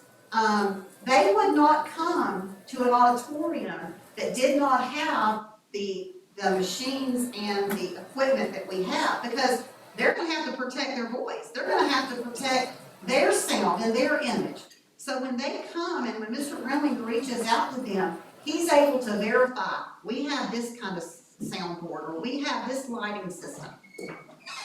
I also ask that you each, when you leave here, if that is a concern, and, you know, investigate, talk about it, talk to your friends about it. Call Bellway, call Cluston High School, call John Boyd, call LaBelle High School, call Highlands County and Hardy County, because I have. And I can tell you, not only are our rates the best, but also you're getting a facility that's state of the art. So I guess my question, and I'm kind of looking out because I know that many of you have opinions on it. You know, and there was, you know, I just want to hear what your thoughts are. Is it something that y'all want to do? Is it something that you think that we need to look into? Because if you think it's okay, or, you know, I'm gonna support, I'm following what's in the board policy, so I'm gonna do whatever you all, it's what you want me to do. Well, I think it was 2015, it never hurts to look at it. So I think we should at least all have the information to at least look at it, and then decide if we need to revisit the whole thing. I'd like to see what the you know, like a summary of expenses. I don't wanna see everything, and refresh my memory about what the fees are. Okay, so you want me to tell you now, or you can share with me? Just share it with us. Okay. But if what I'll do is I will have this, and if anyone's interested and they wanna see it, you're welcome to email me. But just real briefly, just kind of, it's not just the auditorium, I want to say that. You can also rent the baseball field with lights, football field with lights. You can rent the football stadium for $300 a day. And if you want lights, it's $500 a day. And I can promise you, as long as I've been superintendent, we've never had anyone ask, and we've had people use it. So, I mean, but the auditorium, just, it's $35 an hour, Jenny, just, and I will share this, with a 3-hour minimum. And we've had one funeral, and I guess this was, I don't know that this is written down, but this is kind of the way it's always been, and that's not been changed. But that if you were an employee and you pass away, or you are a past employee, you can have your funeral at the Glades County Auditorium. Like I said, that's past practice. It's something we've not changed. We had a funeral, in December, and it was Miss Betty Mallard, and we had her funeral. Brian came in, he worked the hours, so it was $35 an hour. And so I will provide this to you all, and also if anyone wants it, you can email me or just call me and, I'll provide it. I'm really sorry that, the community, it is a beautiful facility, but the integrity of making sure that it's a lasting, nice facility. And this is not, my gosh, when I say this, I won't throw anything at me, but the Dole Palmer building once was a very, very nice facility, and there's been a lot of money spent to try to keep it that way. But it has issues too, and if we don't want to have in 10 years to turn around and nobody want to use the auditorium because it's, broke, seats are broken, the only thing I wish that we could do different is somehow get the air conditioner turned up because it's cold in there. So that's the only thing. And so I will provide the information to the board, and maybe if you would like to put this on the next agenda, we could. I don't think this is per se about the Challenger pageant. What this is about is making sure that if the board sets a tone with, or if the board sets something in policy, if this is what our fees are, this is what we're gonna follow. I just want it to be fair and consistent across the board. That's it. I have a question. Yes, ma'am. What does Glades Electric do? It's not for the good anymore. Yes, so the Glades Electric. Okay, Glades Electric rented it for, this was,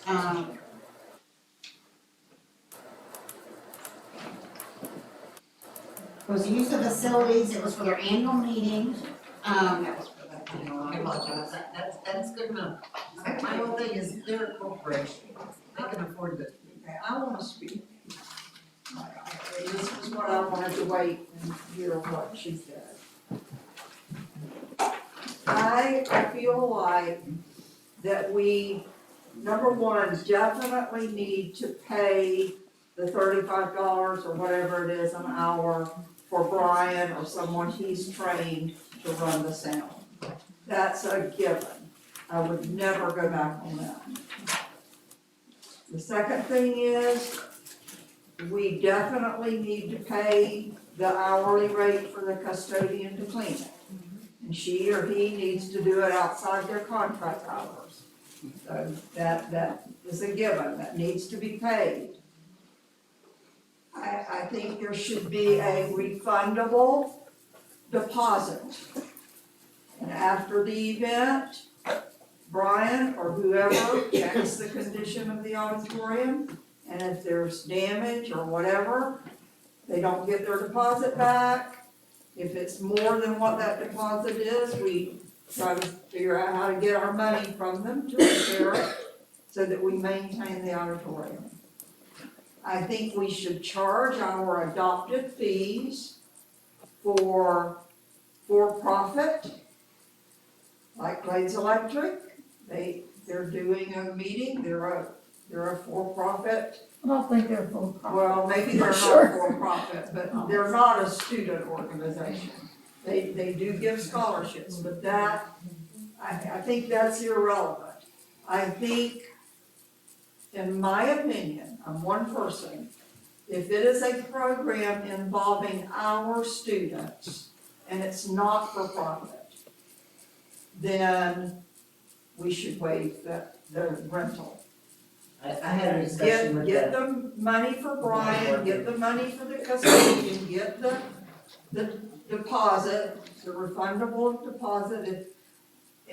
But if it's a for-profit, like in the past, the CPAC, the Clewiston Performing Arts Company, or whatever CPAC stands for, have rented it. They have some of our students in it, but they're a for-profit organization. They charge for people to go to that. The kids pay for their lessons. They should pay whatever our hourly rate is. But if it's a non-for-profit and it involves our student, I think we should waive it.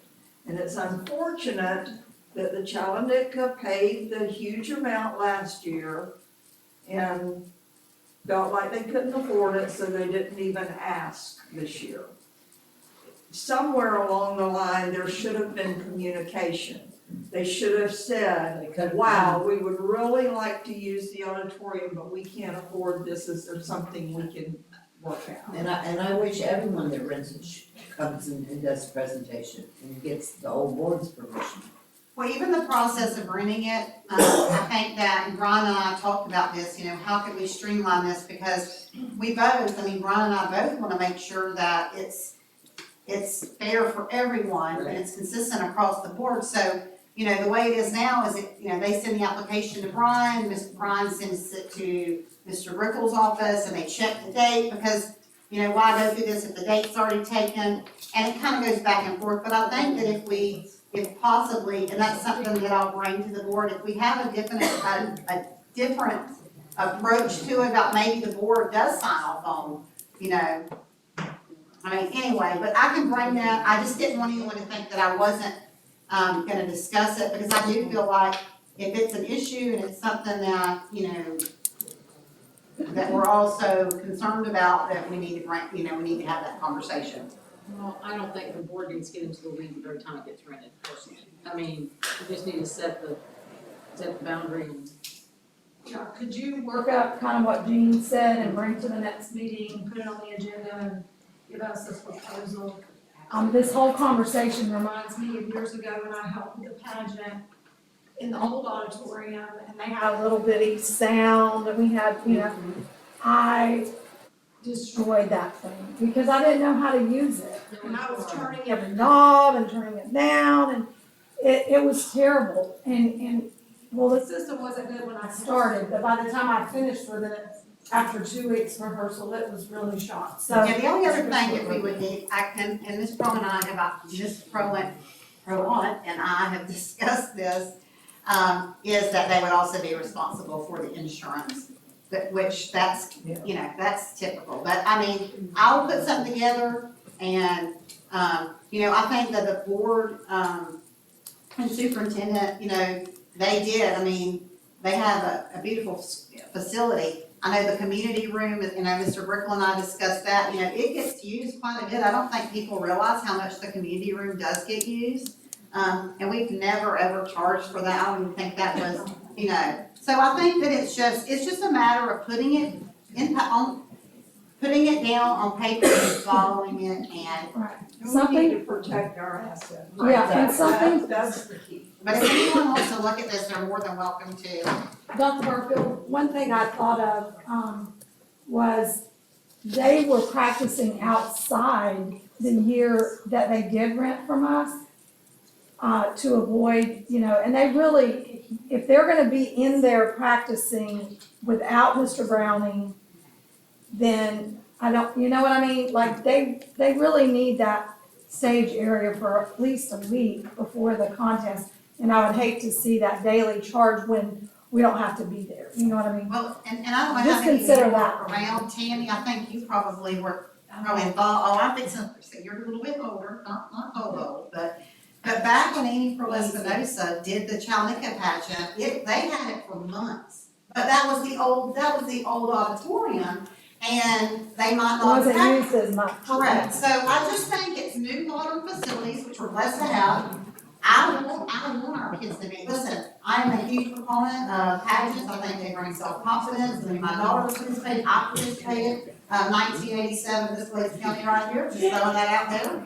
But I will say this, that, no, I think that even though there was a lot of negativity on social media about the lights in the Joel Palmer building and about all this other stuff, one thing that I will say is the stage was beautiful. So the background stage was beautiful. So even though was not what a lot of people thought, it was a beautiful stage. And kudos to the director and her group that put it together. And that's all I have. I will tell you about this. There was a schedule, a rental schedule, many years ago.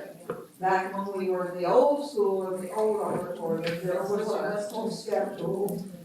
When I was principal, if somebody wanted to use the auditorium and didn't want to pay that, back in the old days, they actually came to the school board meeting. I remember the school board voting to waive the fees when they made their presentation. I don't know that we wanna go that way, we probably wanna just, put some guidelines down and let Dr. Murphy handle it, but it's not a new thing. The fees have been waived.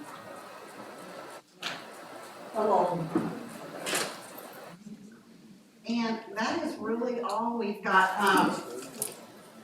We've got Challenger coming up in 1 week.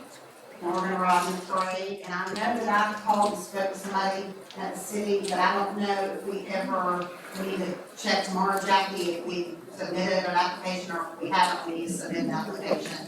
I didn't even know there was a new route, but we are gonna ride on float. And so, it's gonna be just built with love. So you want us to meet here what time? It starts at 9:30. 10? Is it 10? 9:30, Jake? And the parade starts at 10, but the lineup starts at 9:30. Okay. And whoever's driving you, instead of lining up in front of City Hall and the library, we're just gonna move it back on the street, which is First Street. So the Grand Marshal, Larry Howard and Tim Stanley will be at the corner of First Street and Avenue J, right at the Eagles restaurant. Did you have something else you wanted to say earlier? I did, I appreciate you considering the lease agreement at the auditorium. And when this all started, like you said on there, that was the one thing that we couldn't afford was for Mr. Browning to be there for 5 nights at $30-some an hour, and we renegotiated the contract to get there. Our girls, they had to practice outside, like she said, in the dark for 3 or 4 days. But when you redo your rules, as Ms. Perlon spoke about on waiving the fees, we do waive the fees at the city park. We waive them at the Child and Youth grounds for different festivals. But one thing to keep in mind, even though Glades Electric gives out these giant scholarships, in order to be in the Child and Youth Queen pageant, you have to be enrolled in the Glades County school system to receive your prize money.